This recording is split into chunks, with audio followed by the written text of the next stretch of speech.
Have you ever doubted someone you loved deeply?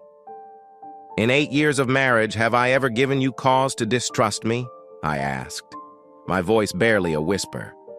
Yet, suspicion crept in, poisoning everything. If I ever find out you did this to be with another man, that trust will be irrevocably broken along with our marriage, I declared in anger. And with those words, our home grew cold and distant.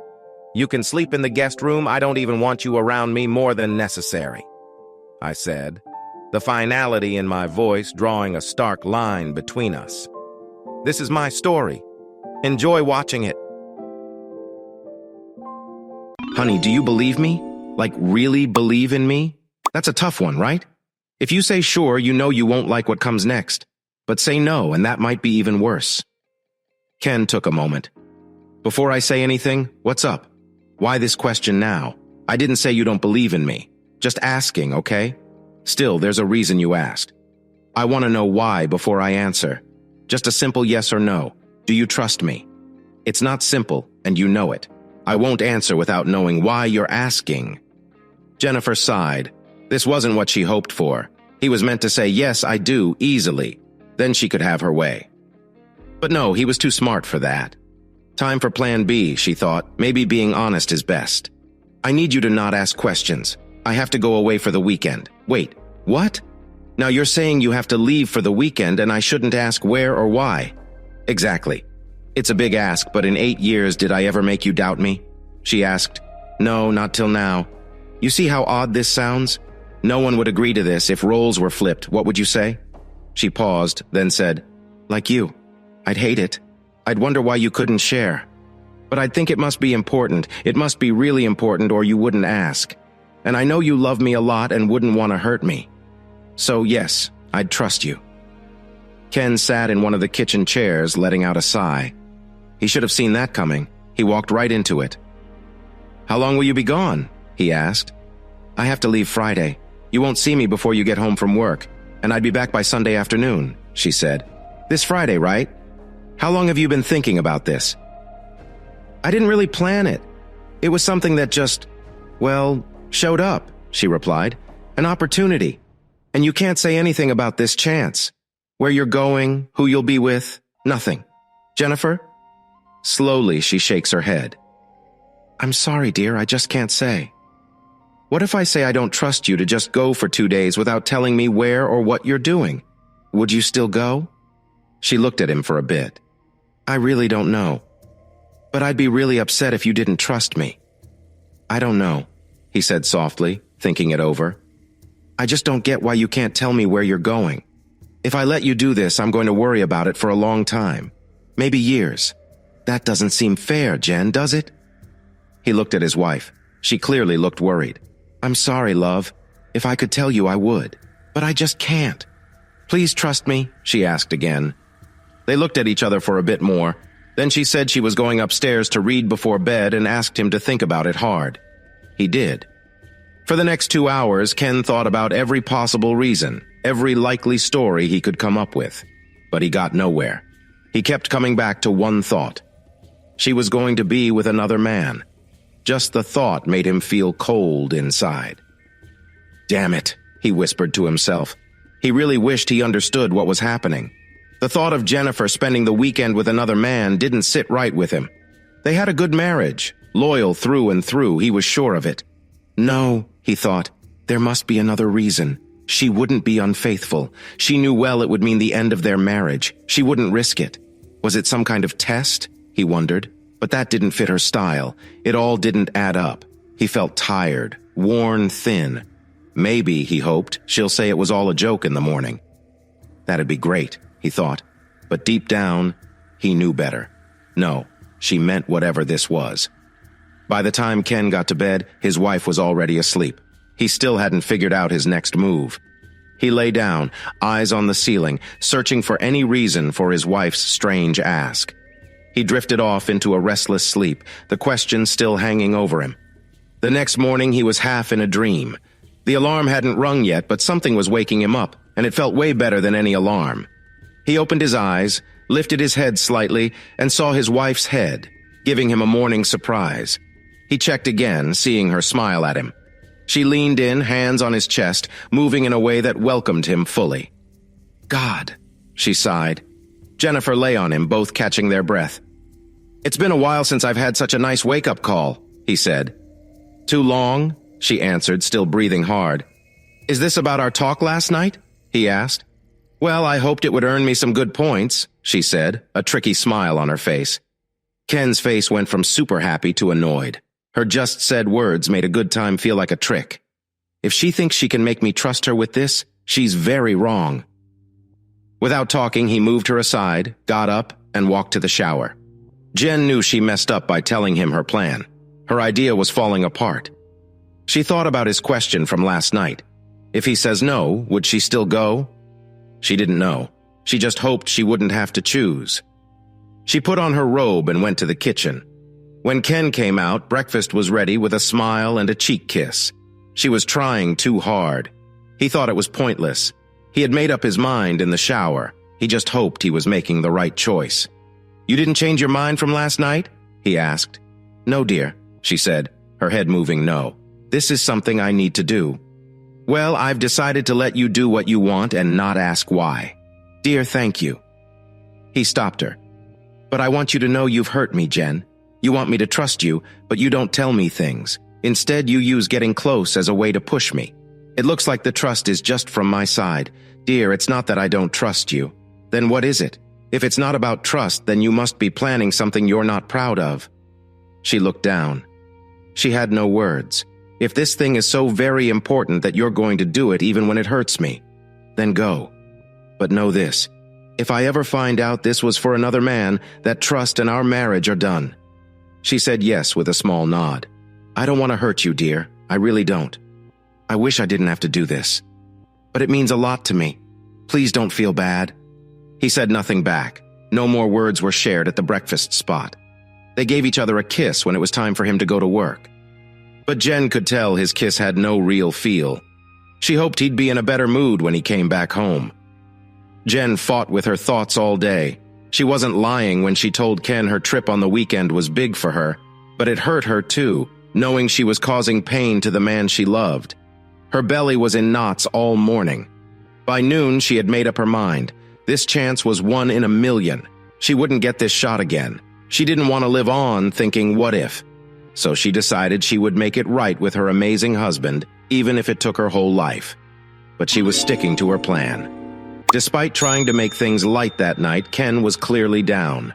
He showed his sadness, hoping she would change her mind. He guessed she might try to make him feel better by getting close in bed. He'd say no if she did, but she guessed he'd see it as another trick, and didn't try. He was distant again the next morning at breakfast, still hoping his mood would make her stay. But that day, she called him at work to say she was leaving. I love you, were her last words before he ended the call without a word back. Hey, my friend, Arnie can't come this Sunday. Ken was deep in thought. He still had a little hope that his wife would stay last minute, but that wasn't going to be. I'm sorry, Jack. What were you saying? He asked his old friend and workmate Arnie. He can't make it this Sunday, Jack said again. Are you all right? Yeah, I'm okay. Ken woke up, his mind still fuzzy. Arnie can't come. Darn. Who else can we get? He mumbled. He wondered if they could find someone last minute. I'll ask around, but let's also tell the golf shop we're short one person. Maybe they can help, he suggested, though he wasn't feeling well. Jack, his friend, gave him a worried look. You sure you're okay? He asked. Ken just nodded, not wanting to talk about his problems, especially not about how troubled he was over his wife. Yeah, I'm fine. Just a lot on my mind, Ken managed to say, trying to seem casual. Work was tough for him that day. All he could think about was his wife leaving without saying where to or why, making him imagine the worst, her with another man. He kept denying it, telling himself she wouldn't cheat. But the thought was torture, torturing him with why and how could she do this. He felt lost, hurt, and really angry. And that anger was pushing him now. He thought about making her feel what he was feeling. He didn't want to stop loving her, but he wanted her to feel the hurt too. It's like that old song, he thought. hurting those you love. He decided two can play this game. He wanted to get back, not to lose his love, but to make her feel the pain she caused him. He wished she knew the hurt he felt because of her, and he was dead set on showing her. Once home, he planned to shift all her stuff to the spare room. She thought he was just ignoring her. Just wait. He thought he'd make her wish she was never born. On the way home, Ken grabbed dinner. He had the whole weekend for his plan of revenge. "Good evening. Can I get you a drink?" a nice waitress asked, giving him a menu. "Coffee, please," he said, opening the menu. Just looking made him feel sick. His anger had hidden his worry until now. His hands lightly shook as he took a glass of water. Again, his mind went to dark places, thinking of his wife with another man. "How are we doing?" "Decided yet?" The happy voice came again. Ken had to ask her to repeat. "What would you like to eat?" she said again slowly. "Just the coffee," he said, giving back the menu. Ken sat, drinking coffee and lost in sad thoughts. He tried not to cry again, and won, for now. It was nearly dark when Ken got home. Deep down, he hoped she'd be there, ready to hug and kiss him. But one look at the dark home killed that tiny hope. His anger came back, strong as he entered the empty house. All the day's worry seemed to explode. He was mad and took it out on the lamp in the hall. With a strong throw, he sent it flying, its cord snapping as it hit and damaged his favorite painting. The painting fell, glass and bits from the lamp scattered on the floor as he stormed upstairs. Without thinking, he grabbed her clothes from their room and dumped them in the guest room. It took a few trips, with Ken moving armfuls of hangers until he had moved all her things. Back in their room, he didn't even empty her underwear drawer. He just pulled it out and dropped it on the guest room floor. He was angry and wanted her to know it. Later, unable to sleep, he thought of something new. What if she was doing all this for him? What if she had a big surprise and couldn't tell him? Stupid, right? Ken turned to see the clock. It was 2 a.m. after a long day.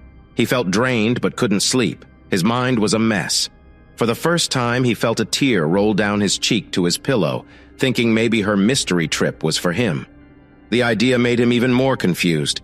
He had never felt so torn up inside. Ken flipped off the blanket, hot and bare, and pushed himself to sit, rubbing away the tears of hurt from his eyes. No more sleep for him tonight. He walked to the kitchen for some coffee. "Curse her," he whispered to the empty room. "Curse her to the end." Ken had heard her say it was big for her a lot of times. Talking to the air, he added, "Why tell me it's for me when she's just doing it for her? No, it's all for her, not me." As he drank his second mug of strong coffee, Ken made up his mind. He didn't believe she'd bring back anything good for him, but it didn't matter. She needed to feel a bit of the pain she gave him. Once he decided, he felt ready to try sleeping again. It was dark when he finally fell asleep. Come Saturday, Ken started with his plan. First stop was the hardware store to get a lock for the bedroom door. That door would stay locked until he said so. Later, he tried to relax at the driving range, hitting golf balls, but his swing was off and he couldn't hit well, making him more upset. On his way home, Ken grabbed a pizza from the shop near his place. He hardly ever got to eat stuff like that because Jennifer watched her diet closely. The night dragged on, lonely and long. He thought getting back at her would feel good, but it didn't. A deep sadness hit him as he wondered what was next. Divorce. Did she even guess what he was thinking? Does she know how shaky things are between us right now? He hoped he wouldn't find out his wife was with someone else, because that would be the end. He couldn't deal with cheating. He shook his head, worried as he went to try and sleep again after a night of tossing and turning. Ken struggled to get started on Sunday morning, even after a hot shower, feeling down. After eating, he put his golf stuff and a bag for the night in his car, and also hung up a suit. Then he locked the bedroom and left. "Hey, pal," shouted Jack, driving up in a golf cart. "Man, you still look sad. You sure you're okay?" he asked, pulling up to move his golf clubs to the cart. "Jin and I had a bit of a fight is all. It's not the end of the world," said Ken, fixing his clubs on the cart. Jack peeked into the trunk before closing it and saw the suit. "Are you leaving her?" he asked, looking concerned. "No, not really, just need a break for a night." Let's go, he said, dropping the subject. Did they find someone else to play? Well, kind of. What do you mean? They either did or didn't. They found a person, said Jack. Ken gave him a look, thinking over what his friend said. No, the fourth player is a woman. Yeah, her name's Tara, and she plays really well in the low 80s. So get ready, or I'll have to tell everyone at work a lady beat you. Jennifer was packing her suitcase in the car. She never thought it would happen, but something made her feel a pull that began when she was still in school. But at what price? She knew her man did not reply when she said she loved him on the phone, yet the hope for the weekend made her less scared, more pumped. Now that it was done, fear was all she had. She skipped breakfast and wanted to grab something, but felt she needed to hurry home. She wanted to be there for him when Ken got back from playing golf. She aimed to fix things right away.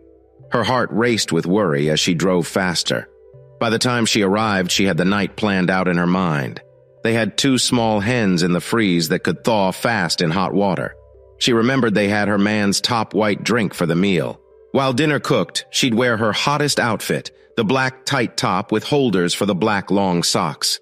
He always liked seeing her in that. After eating, she would give in to him in a way she never did before. She had never let anyone, even Ken, be with her like that. Yes, she thought. I'll make sure he knows he's my only one. After tonight, he'll start to forgive me, and no more secrets ever. I'll make him feel like a king because that's what he is, despite it being so hot outside. She felt cold as she stepped into the house. It used to feel so cozy and warm, but now it felt empty and cold. She put down her bag and saw the lamp was gone from the table. Jennifer looked around and noticed Ken's loved painting was gone too. Her eyes traced the scratch on the wall, down to the broken bits of what was missing. She gasped and covered her mouth quickly. Her worry grew when she thought Ken might have hurled the lamp at the wall, hitting the artwork. "What have I done?" she murmured. It was rare for Ken to lose his cool like this. Never had she seen him so mad that he'd throw things. She shook as she started to grasp the pain she had caused her kind husband. Just 3 hours before, she felt okay with her choice. Now, guilt filled her. Tears fell as Jennifer went to look at the costly watercolor. The picture was okay, but it needed a new frame. She decided she would fix it on Monday and surprise him when he got back from work. She carefully picked up and tossed out the broken lamp bits, then cleaned up the rest with a vacuum. She checked the time. It was already 2:00 p.m. She knew he'd be home soon, and she hadn't even begun to defrost the birds yet. Pushing her feelings aside, Jen took a deep breath and went to the kitchen. She planned to make up for her actions with his favorite meal and a cozy night in. After putting the hens in warm water, Jennifer went back to the hall, grabbed her suitcase, and went upstairs. She was eager to soak in a bath with her favorite oil, the one Ken found so alluring. As she reached the top of the stairs, Jen was shocked to find their bedroom door closed.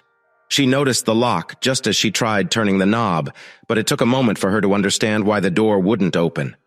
Then it dawned on her. "My God," she thought, "he's locked me out of our bedroom." Turning, she saw her clothes on the guest room bed. Panic rose in her chest as she slowly entered the room, usually kept for rare visitors. She plopped down on the bed and stared at the drawer of clothes on the floor. "It's not here," she thought. The corset she wanted to wear was in another drawer, and she couldn't even get into their room to grab it. Her mind raced back to all the hints she missed. The lamp that broke, his cold goodbye on the phone, the look on his face when she talked about her job. All the clues were there. She just missed them. Suddenly, she felt a wave of guilt, shame, and regret. She covered her face with her hands and started crying loud. "Oh no! Did I ruin my marriage?" she yelled. The sad woman curled up on the guest bed. Crying shook her whole body as tears kept coming. She knew he was upset. He said so, but she didn't know just how much or how angry he was. She cried, thinking of ways to say sorry. Then, her tears stopped. Jen slowly snapped back to the present. She looked at the clock. Lost in her guilt, she didn't notice time passing. An hour gone. Where is he? She wondered. He should be back by now. She felt drained. Her body felt heavy and tired. But feeling time was short, Jen wiped her tears and went to the kitchen to make dinner. She seasoned the hens, put them to cook, and set the table with candles. She looked at the clock. It was past 4. Where was he? He's never this late from golf. Then a scary thought hit her. What if he locked the bedroom to hide his stuff was gone? What if he left? Oh no, she thought. No, he wouldn't just leave, not without saying something. No, he couldn't do that. Her body shook. Panic hit her again since she got back home. She sat on the couch, tears coming again, but she kept thinking her kind man wouldn't just leave her. Not like this, not without talking first. It took her a bit, but she thought Ken was just out with friends having a beer and he'd be back soon. Okay, she thought. I can't wear my tight dress, but there's some hot stuff in my drawer. With new hope, she got ready to make things right. Ken's lovely wife ran upstairs, took a fast shower, didn't watch the clock as she put on makeup, then pulled on the sexiest undies she found.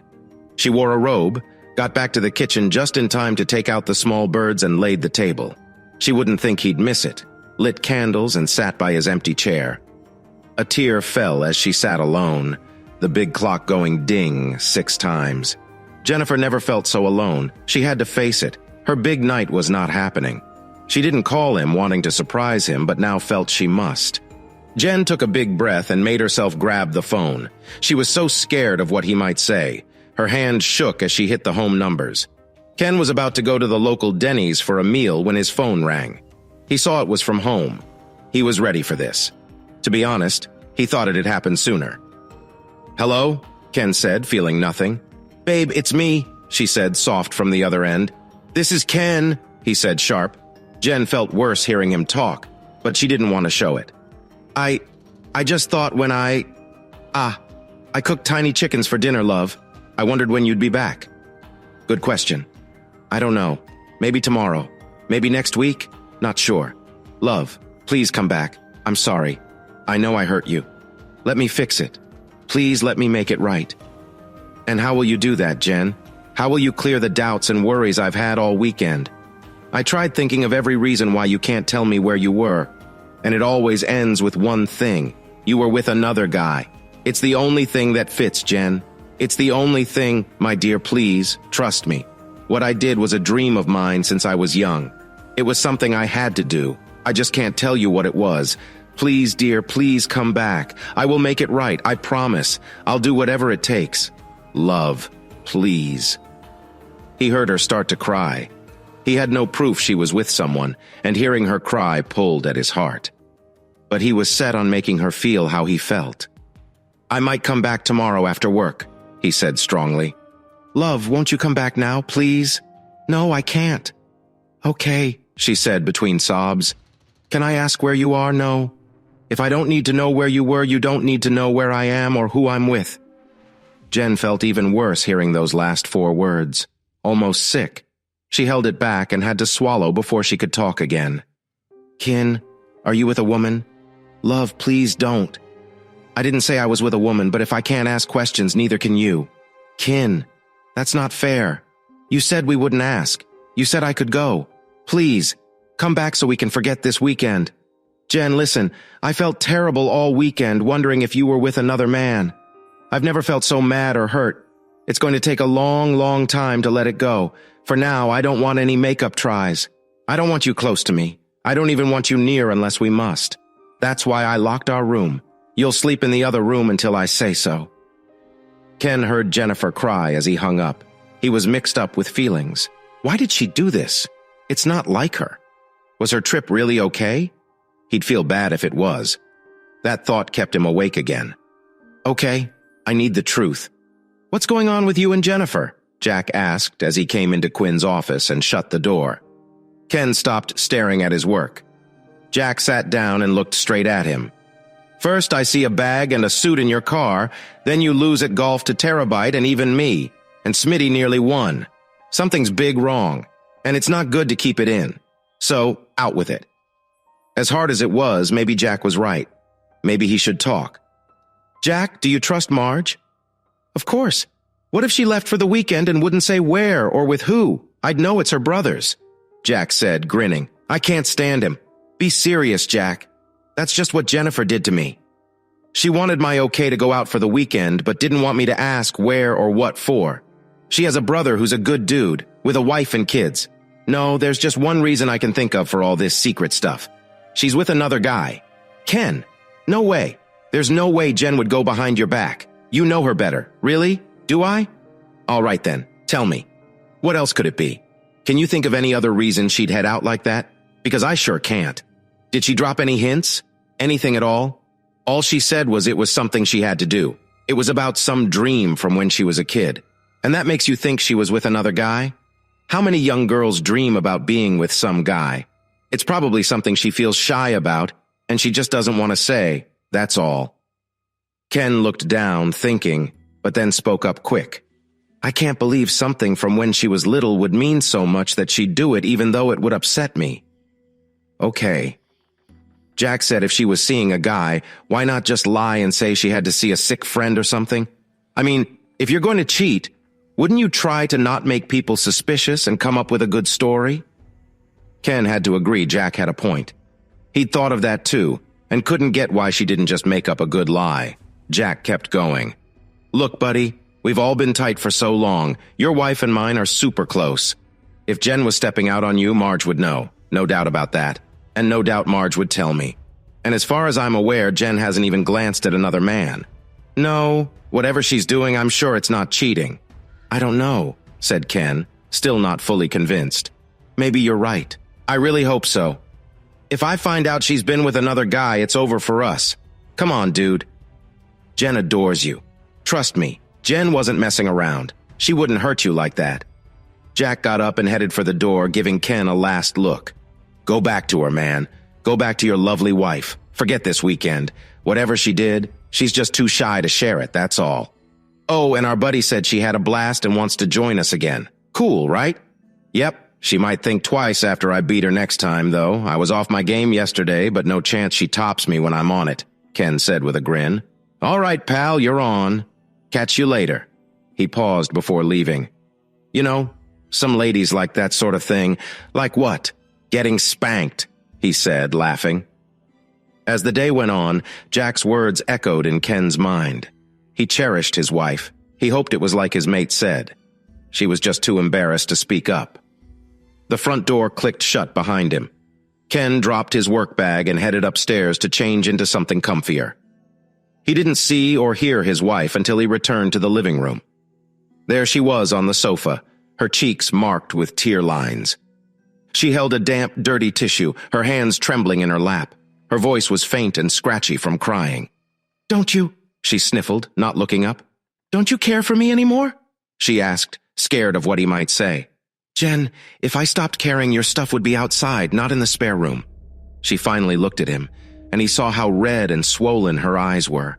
I'm so sorry, love, she sobbed. I'm so sorry I caused you pain. I didn't see it. I didn't know. Sweetie, please forgive me. She begged before she brought the old hanky to her nose and started to cry again. Jennifer, if only you...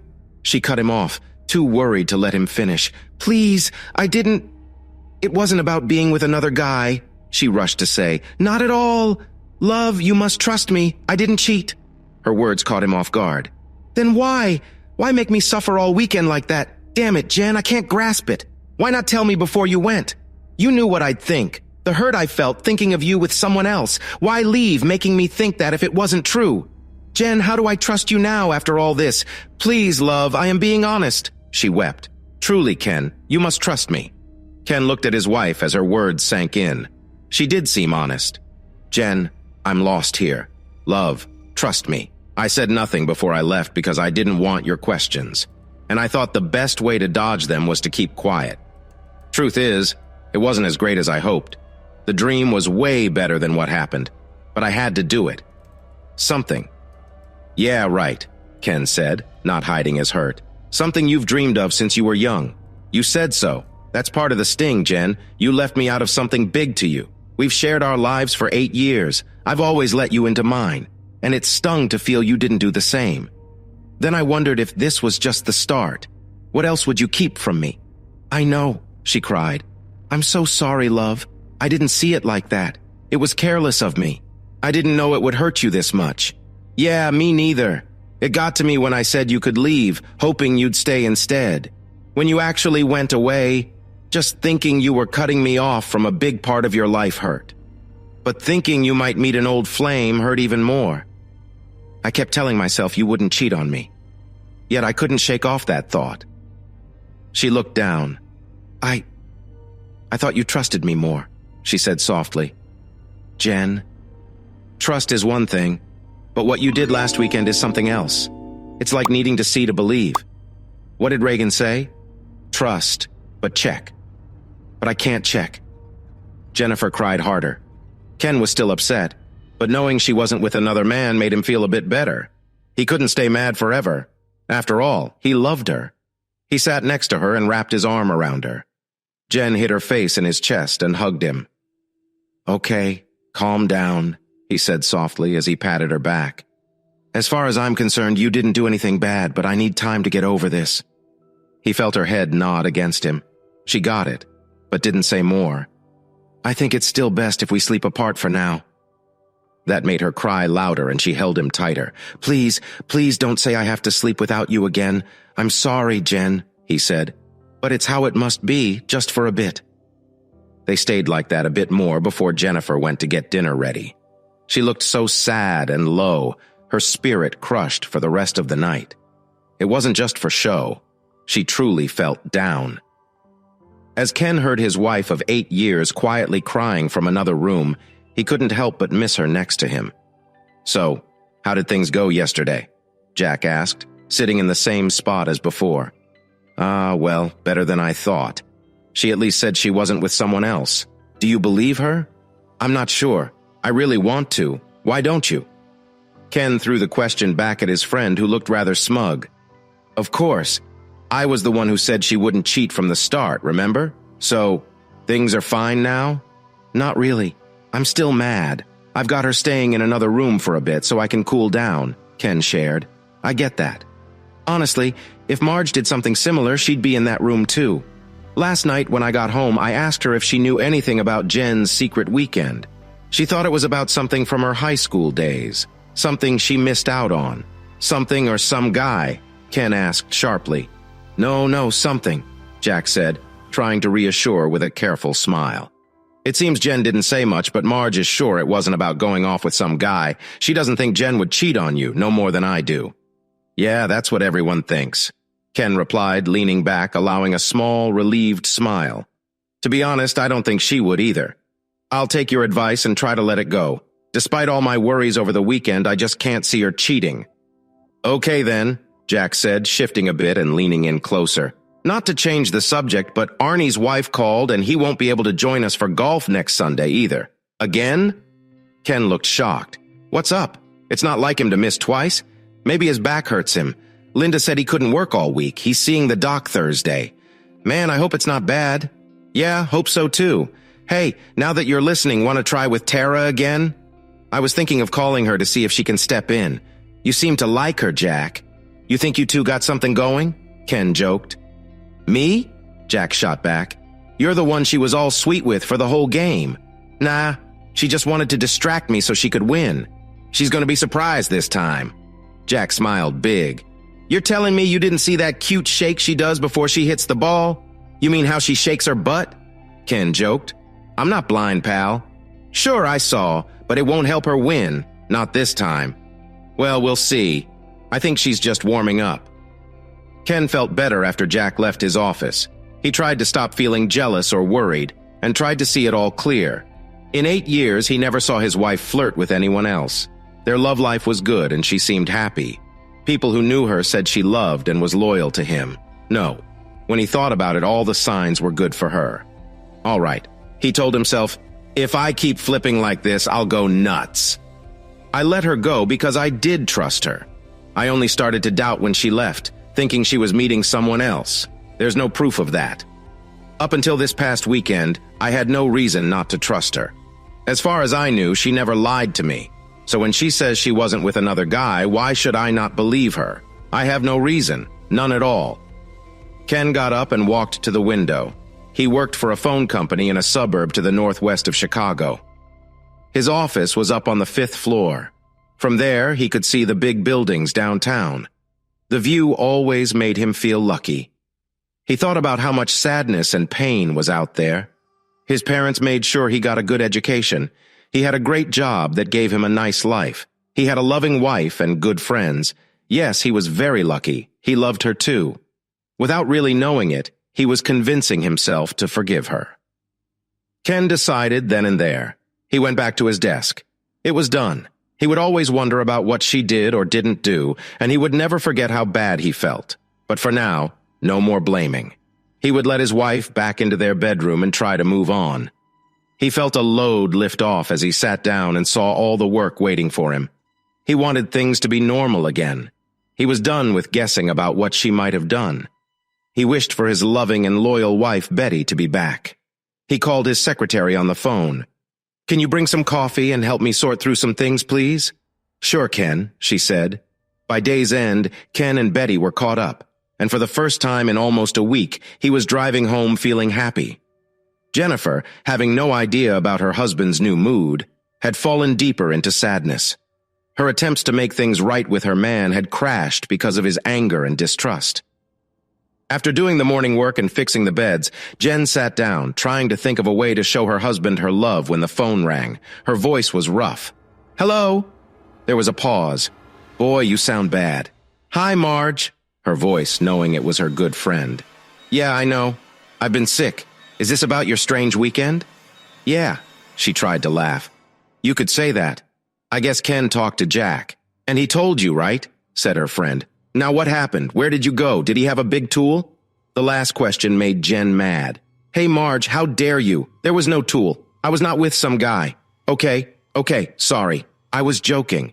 I know you wouldn't hurt Ken." She calmed down then. "Where did you go?" "I can't say, Marge. I can't tell anyone. I'm sorry, but it's my secret." There was silence again. "Jen, I'm your best friend. If you can't tell me, who can you tell?"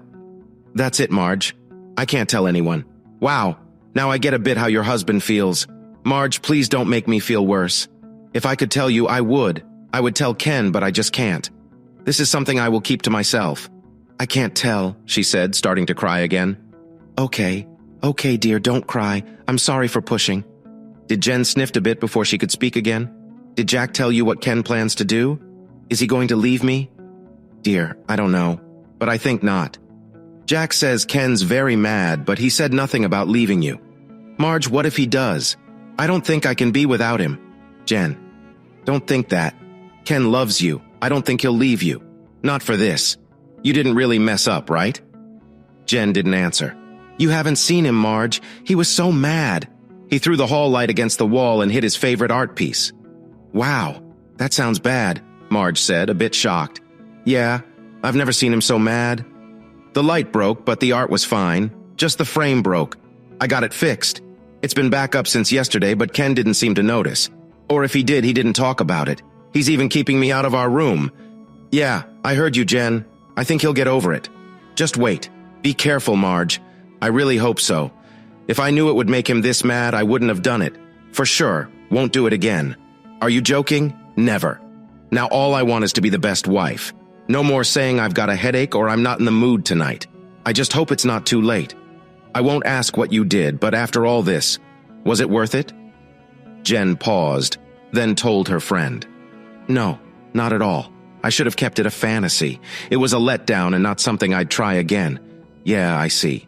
All I thought about coming home was how I'd make it right with my loving husband." Then she had to stop. She was crying again.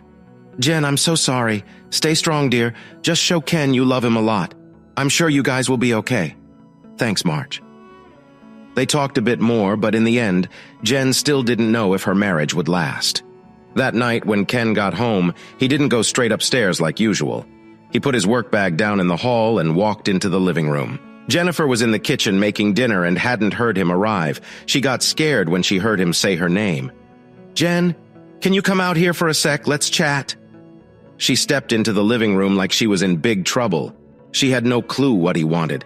Was their marriage over? "Jen, come sit," he said, taking a seat on the couch and tapping the spot next to him. "We gotta talk." She felt tears come again as she sat down. "It's okay, no need for tears," Ken said, looking at her. "I've made up my mind to forget this mess, dear." She lit up with happiness. She hugged him tight, so much he almost couldn't breathe. "Thank you, love. Are you all right?" He had to gently break her hug to breathe. Listen, I don't want you trying to fix everything. You can't undo the hard time I had. No matter what, I can't forget last weekend," he said seriously, "but I still love you a lot. And without proof you did wrong, I trust you, honey." She hugged him again, kissing his face. "I won't ever mess up like that again." "You better not," he cut in. "First, I won't say yes like I did before. If you try anything like that without my okay, it's over for us. It doesn't matter how much it means to you. Don't even think about it," he said firmly. She hugged him again. "Ken, I love you so much. No, my dear, I promise I won't ask for that again, ever." A small smile spread across his face as he wrapped his arm around her head, pulling her close. It felt right to take her sorry. It felt right to let her in again, close to his heart. She almost didn't dare to ask. "Can I come back to our room?" "Yes, I'll help you move your stuff back after dinner," he said. "Now, I'm off to change." Jennifer watched the man she loved head to the stairs. She had never felt such relief. It was like someone had made her heart beat again after it was still for so long. She didn't mind what he said. She was set on making it right for her secret trip. Later, in bed, he wasn't sure he wanted to be close in that way with Jen yet. He knew what she wanted. He could feel her need as she wrapped her arm around him and snuggled close. "I love you," she breathed. "I love you so much." Ken turned to look in her eyes. "I love you too, Jen. I'm just not there yet. Please, I need you," she begged. "I need to feel we're all right again. Please," she said, kissing him gently. He felt her kiss become eager, her body pressing close. He grabbed her hair and kissed her back with hunger. Ken felt his body respond. She smiled, looking into his eyes. "I love you so much," she said. Ken moved over her. He knew how to make her feel joy. He knew the spots that made her shiver with delight. Jen tensed, feeling waves of joy. They mixed, one after another, far off. She heard his deep sounds of love. She felt him tighten. He was close to bursting, too. It was a night full of heat, of lighting up what both thought they had lost. At last, Ken fell next to his wife and shut his eyes to catch his breath. He felt his wife breathing hard, too, as she snuggled into him. The next day at work, everyone, Jack too, saw the change. Ken's happy look gave it away. "You fixed things with Jen, huh?" Jack guessed. "Yeah," Ken said. "Took your tip, went home and got close. Thanks, man." Jack grinned and gave him a pat. "Told you I help," he chuckled. "Think she'll let you out on Saturday? We should go hit some balls." "I need it," he added with a laugh. "Sure, I'll see you at the range at 2. "All right, I'll be there," Jack said. For the rest of the week, all went Ken's way. At home, Jen was sweeter than ever. Ken knew she was trying to fix things, but why not? He was enjoying it. Luck was on his side at work, too. Suddenly, a big client he'd chased for 2 years signed a huge deal. It would bring in almost $2 million a year for the company, and a bonus for him. By Sunday's golf, Ken felt on top of the world. "Ready to lose?" Tara teased with a wide smile. "She's trying to mess with me," Ken thought. "Not this time." "Watch out, young lady, you'll be the one asking for mercy when we hit the back 9, he shot back. And he was right. By the 10th tee, Ken led Tara by 4 strokes and Jack and Smitty by 8. After the final hole, Ken could hardly hide his joy after beating everyone with one of his top golf games. As they moved to the lounge, Tara said she'd buy the drinks. "I know when I've met my match," she joked as they sat down. "All hail the golf master," she added, pretending to pray and bowing.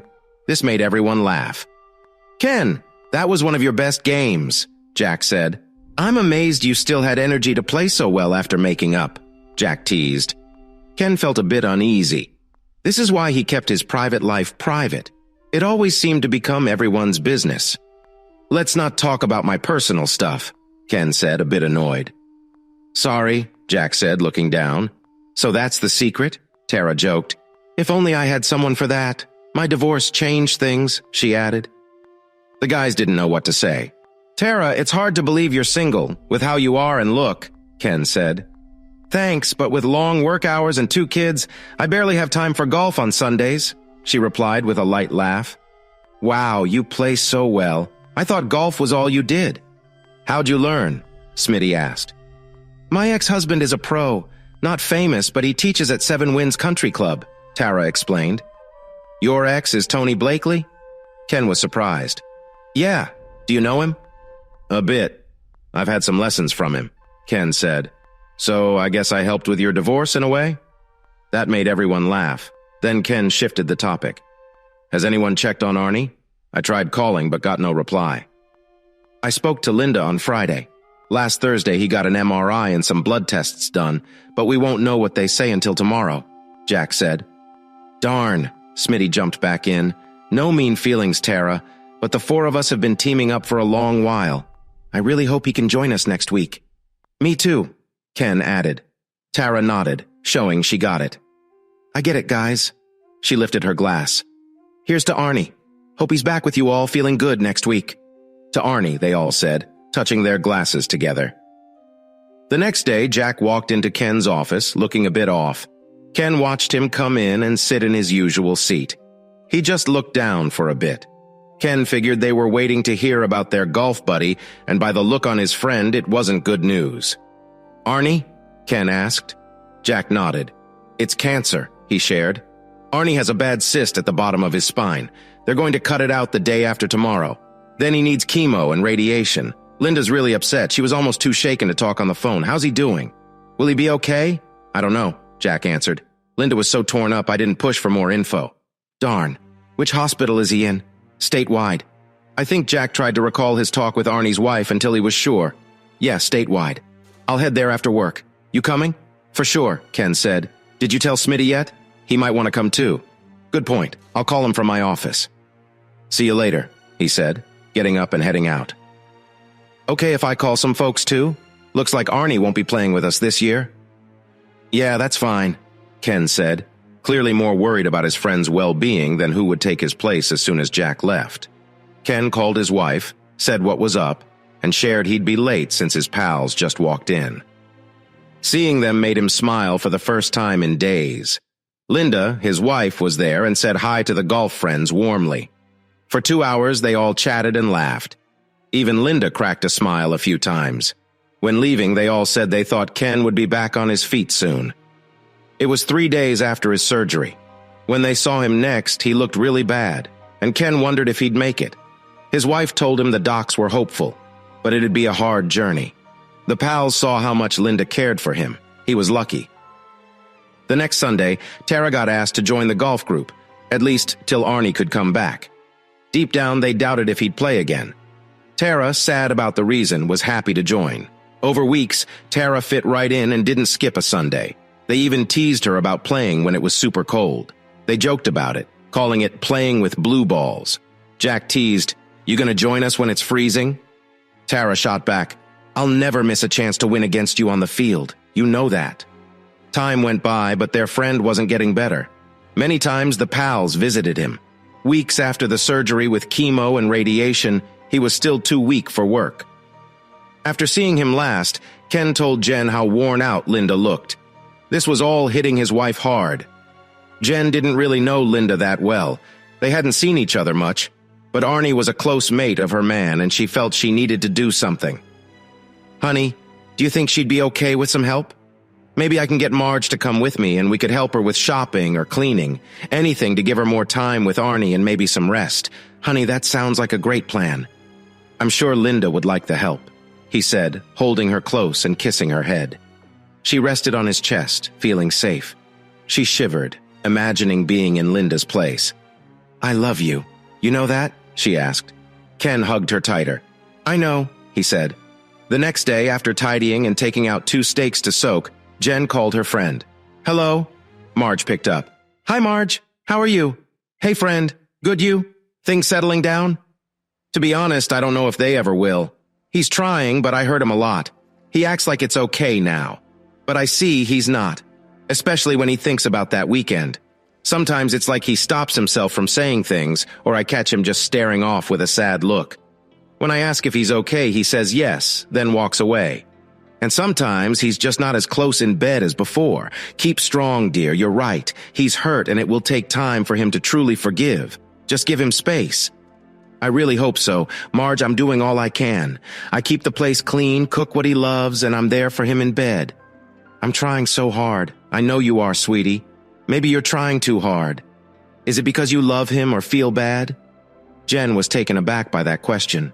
She didn't speak at first. After a bit of quiet, Marge spoke up again. Yeah, I'm here, she said. Just needed a sec to think. Both, I guess. I'm not sure. To be honest, I do feel bad. Really bad for hurting him like that, said Marge. That might be it. Ken's smart. Maybe he feels that you're doing all this because you feel bad. Deep down, he might think. If she feels so bad, did she do something wrong? But I did do wrong. I hurt my man. Maybe you gotta sit with him and say that's why you've been trying to make it up to him, because you feel bad for hurting him, not for what you did while you were away. You know, you might be on to something. He told me not to go out of my way to try and fix things, but I didn't listen. I'll stop trying so hard, said Marge. If you want it to feel normal again, you gotta act normal. Ken probably likes all the fuss, but it also reminds him. I think you should chill and let things be like they were before you left for the weekend. Jen thought about her friend's words. They seemed smart. You're right, Marge. That's really smart. Thanks. Starting tonight, I'm going to stop trying so hard and just be me again. She was about to switch the topic to some local news when she remembered why she called. Marge, you know Linda Baskin? Her man Ernie golfs with Ken and Jack. Only met her twice, Marge said. I think you know Arnie's sick with cancer. That's really hard. Yeah, that's why I called. Ken's really upset about it. He said Linda could use some help at home. You know, cleaning, washing clothes, buying stuff, and other things like that. I thought we could go and lend a hand. Marge cut in. Yeah, what do you think? Sure, it sounds like a good plan. Maybe. What's her name? Smitty's wife might want to come too. Oh yeah. What is her name? Jen thought. Darlene, I guess. Yeah, that sounds right. Funny, Jack barely talks about Smitty now. All I get is Tara, this and that. If I didn't know any better, I'd think he was with her. Marge, that's a bad thing to say. You should feel bad. You know Jack wouldn't do that to you? I know. But when he comes home, it's always Tara this and Tara that. Every week?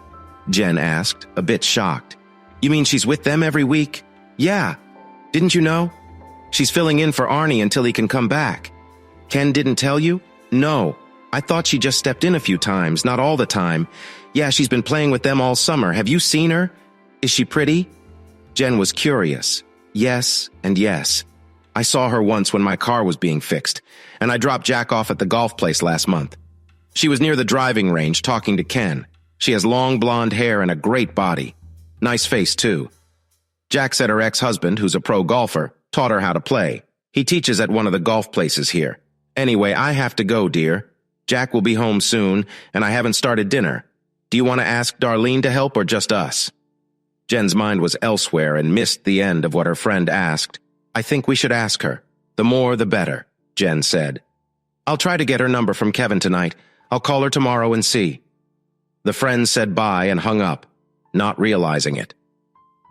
Jen was about to feel what her husband did. She went to the kitchen, got some coffee, and sat down. She thought about what her friend said about Tara. So she has an ex. Why didn't Ken tell me? She wondered.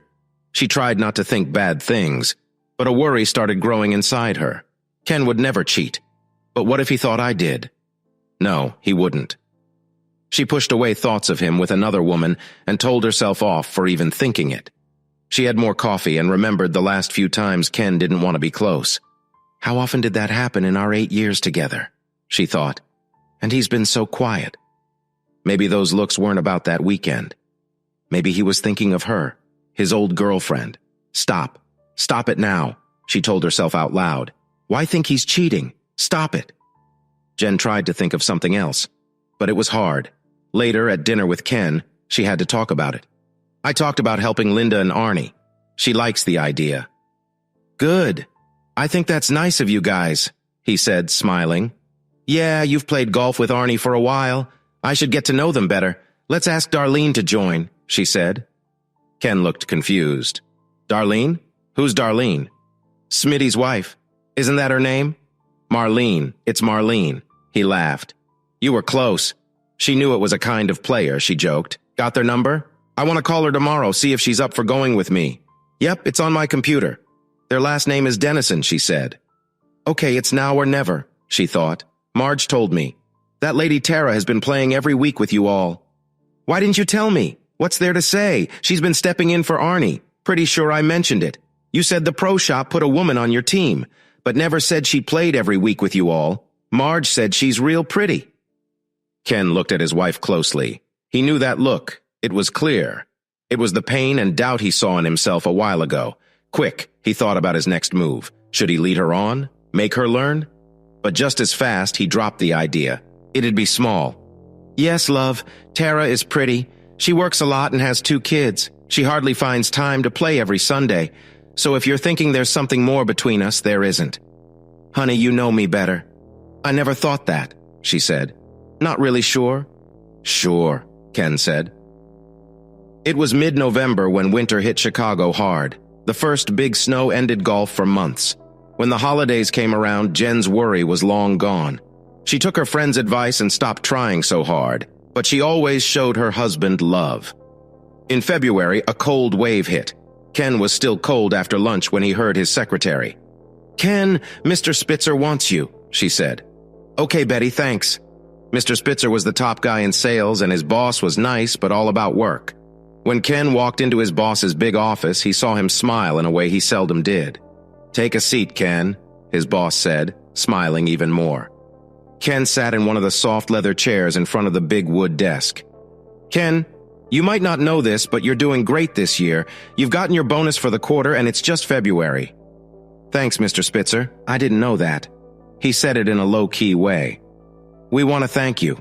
I know you love golf, and with all the snow outside, I got you a little trip on us, he said, pushing an envelope across his desk. Ken opened the envelope and couldn't believe his eyes. Wow, he said. A golf trip to Hilton Head? For me and 3 pals and all paid for? Yes. And I thought you'd take Jack. It's for a 3-day weekend, so I've made sure you and him can get a Friday off. Just tell me which weekend. Ken thanked his boss a lot. Back in his office, he called Jack to tell him the great news. Okay, Jack said all in. We gotta call Smitty and find a Friday he can take off. As Ken got his phone, Jack thought hard. Who else? He mused. Arnie can't yet. Maybe Tara? What do you think?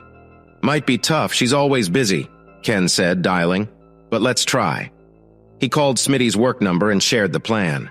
Sadly, Smitty couldn't make it. He had no time off left.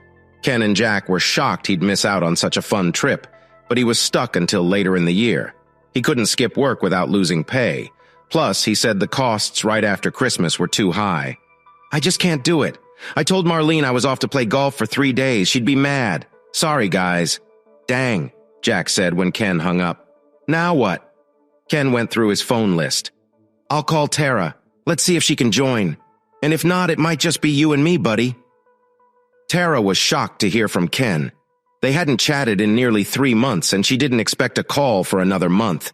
She was excited about the trip idea. She had enough sick days saved. She was sure her ex would take the kids for a bit, or her folks would watch them. When Ken said Smitty couldn't come and it would be them 3, she had an idea. Do you mind if another lady joins us? She asked. Who is she and can she play? It's my sister Laura. She's in Atlanta, and yes, she's good at it. I need to check if she's free, but she's got a busy job. I think she can get time off. The only issue is she has 2 kids and a hubby. I'll call her quick and see if she can make it. Wait a sec, Tara. Let me ask Jack, Ken said. He covered the phone and checked with his friend. Why does it always end up a woman when we need a 4th? Jack joked. Guess we're just lucky, Ken joked back. If she's anything like Tara, then sure, let her come. Ken laughed, then told Tara, go ahead and call your sister. An hour later, Tara had news. Her sister would meet them at Hilton Head. Ken was floating on cloud 9 when he got home that night. But Jen wasn't so happy to hear the news. You're leaving town for 3 days with Tara? Yes, he said like it was nothing. Her sister's gonna join us there. Her sister. When did all this come up? Who is her sister? You've never talked about her before. That's 'cause I've never met her. She's from Atlanta. Let me get this straight. You and Jack are gonna spend 3 days and nights with Tara and her sister at a resort? Over my dead body, she said madly. You're crazy if you think I'll stay home while you go off having fun with your girlfriend for— Enough, Ken shouted, cutting off his wife's angry words. I don't want to hear more about it. Tara is not my girlfriend. Where are you getting this from? We're going there to play golf, not mess around. Jen saw his face go red with anger. You went off for a weekend and wouldn't tell me where you were, what you were doing, or who with. I had to deal with it, so you can deal with this now. That was different. You said I could go. You didn't really give me a choice, right? Remember when I asked if you'd still go if I said no? You weren't sure. You said you'd be really upset with me not trusting you. Well, how do you think I feel? I've never even looked at another woman. I don't know where this mistrust is coming from, but it needs to stop, right now, or we're in for some tough times. With that, Ken left his shocked wife to shower and change. Tears filled her eyes as Jen sat down in a kitchen chair. Darn, she thought, he's still mad. I wish I hadn't gone on that dumb weekend. I almost wrecked my marriage and now it's hitting me again. I really thought he had moved past it, but that wasn't true. It was the first thing he mentioned. The rest of the night was calm. Jen was quiet, but not so much at Ken. She was mad at herself. She was caught off guard when Ken told her about the trip suddenly. She almost said he was going to cheat. She told herself off in her mind. Deep down, she knew Ken wouldn't do that to her, but her worry wouldn't go away. Later in bed, Jen wanted to say sorry. I'm sorry, love. I know you wouldn't cheat. It's just, I know how pretty she is. And the idea of you two in the same hotel for nights, there's just so much chance for wrong steps. Jen, why are you even thinking this? I've gone on trips before and you never worried about me cheating. At least you never said. I know. I'm not sure. Honestly, I don't know. I just feel weird. Mar says she's really pretty. And Jen, there are many pretty women out there, some even prettier than you. But you're my wife, the only woman I love, the only woman I want. Always love. She moved his face towards hers gently. She kissed him very softly and stayed like that until they slowly moved apart. I love you so much, she whispered. Ken put his arm around her. She cuddled into his strong hold and quietly fell asleep. The next day, Jen tried to not think about her husband with two pretty women and had almost forgotten it until her phone rang. Hello, love, March said. So did you hear about the guys? Big weekend golf trip. You must be really proud of your man. He must be doing something right. I wish he'd share his trick with Jack. Yeah, Jen said. I heard. She paused, thinking about what her friend just said. What do you mean? Proud of him? So, what secret? He didn't tell you? This whole golf thing is a bonus? Ken's already hit his sales goal for the quarter. Jack says he's the best at selling to big clients. No, he left that out. Just said he, Jack, and Tara were off to meet her sister for golf over the weekend. Then we had a fight. I sort of shared my worries and he got mad. He brought up that dumb weekend again. I thought he was over it, but guess not. What do you mean you fought? What worries? What's this about? Your man and mine are off to a posh hotel with two pretty ladies for the weekend. Doesn't that bug you? Well, when you say it like that, Marge laughed. No, I'm not bugged, not one bit, I swear. Jen, you've been on edge since that wild trip. First, Ken thought you were up to no good, now you think he is. What's up with you both? I don't know, Marge, you're right. I'm on edge. I can't shake it. I'm scared Ken still thinks I was with another guy on that trip, and I'm scared he might do something dumb to get back at me. Listen to yourself, Jen. Stop it. Ken's not going to do anything dumb with anyone. You know him better. He didn't plan this. It fell into his lap. It was Jack who called Tara, and Smitty dropped out. That's when Tara brought up her sister joining. It's not like Ken set this up. It all happened fast. You should be backing him, not blaming him. Jen sat quiet, thinking on her friend's words. She felt silly, but she couldn't shake the bad feeling. Listen, Marge said, how about we catch a movie Saturday night? It might help you forget for a bit. Thanks, Marge. That's a smart plan. Call me later to decide what to watch. As they said bye, Jen was set on ending her silly acts, to heed her friend's advice and give her man the love and care he deserves. When Ken came home that night, Jen had a candlelit dinner ready for him. A fine wine, a tasty meal, and a caring wife can do a lot for a man's mood. After she cleaned up, Ken wanted to help with the dishes, but she wouldn't let him. Go chill, she said. I'll join you soon. Ken felt a bit bad sitting in the living room, flipping through TV channels while his wife was in the kitchen. But true to her word, she came quickly and snuggled up next to him. He wrapped his arm around her, pulling her close. Without him noticing, Jen started to undo his shirt buttons. What's this for? He asked, pretending to be clueless. Since I won't see you all weekend, she said in her most enticing voice. I need a bit of fun to keep me going. A bit of fun? Is that what you call it? He joked. Ken, she said, pretending to be mad and hitting his arm. Stop that. Well, my bit of fun is growing just thinking about it, she whispered. Seriously? How about we go upstairs and make good use of your big fun? Ken turned off the TV, grabbed his wife's hand, and led the way. The next day, Jen woke up super early and made toast and fresh coffee as Ken got ready for his trip. All set? She asked, walking him to the door. Yep, I've got all I need. I'll be back late Sunday night. Our plane lands at O'Hare around 8:30. Picking up my bags and getting out might mean I'm home by almost 10. She forced a smile. Have fun, she said while fixing his coat buttons. I will. He smiled.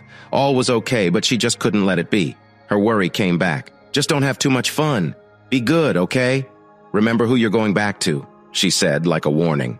Right after she wished she hadn't. Ken's smile vanished. Looking into his eyes, she saw his anger and sadness. His goodbye kiss felt cold. He left without a word, and she watched as Ken put his bags and golf clubs in his car. She saw the morning light as he drove off to the airport. There he is. Ken heard a woman's voice. Our star. Ken saw Tara by Jack. Tara hugged him and kissed him on the cheek. I'm so excited. I've never been to Hilton Head, have you? Never, said Ken. I was there once, Jack added, but that was long ago. They chatted until their flight was called. The plane was not full, so they sat together. Tara took the window seat halfway through. Then, Tara thought of something to ask. Hey, do you guys know where I can find a cheap new phone? Jack and Ken laughed at each other. Ken looked at Tara. You're joking, right? You do know we both work with phones, right? What's wrong with the one you have? The hang-up button sticks. The other day, I tried calling a friend and it went to voicemail. I tried to hang up, but it wouldn't work. I kept pushing the button, but it stayed on. The voicemail went on. I just put the phone in my purse. No idea how long it was on. It's happened a few more times, too. Ken told her not to fret. Once back in Chicago, he'd hook her up with a new phone for way less than store prices. Tara smiled wide. Thanks, guys. Knew you had my back. The rest of the flight was all about golf chat. Landing, Ken grabbed the rental car booked by his work, picked up Tara and Jack, and they were off to their hotel.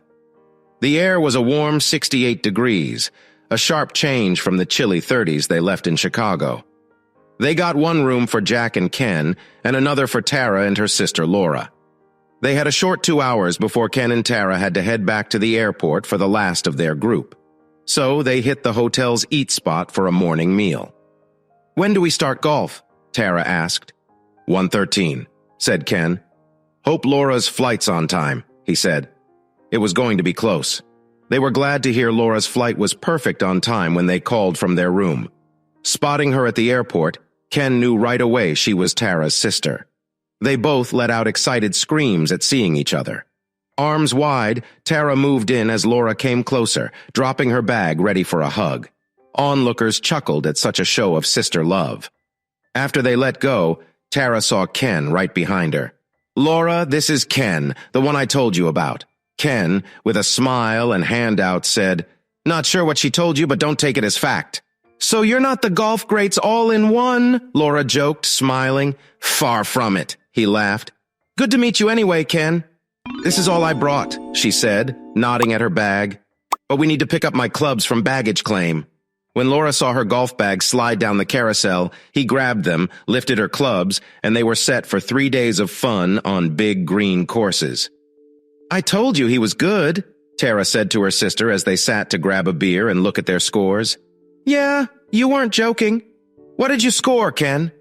An 84, he said, not making a big deal of it. You did pretty good, too. A 93. Not bad at all. Tara, you and Jack both got 91. Laura, you play a lot like your sister. That makes sense, Tara jumped in.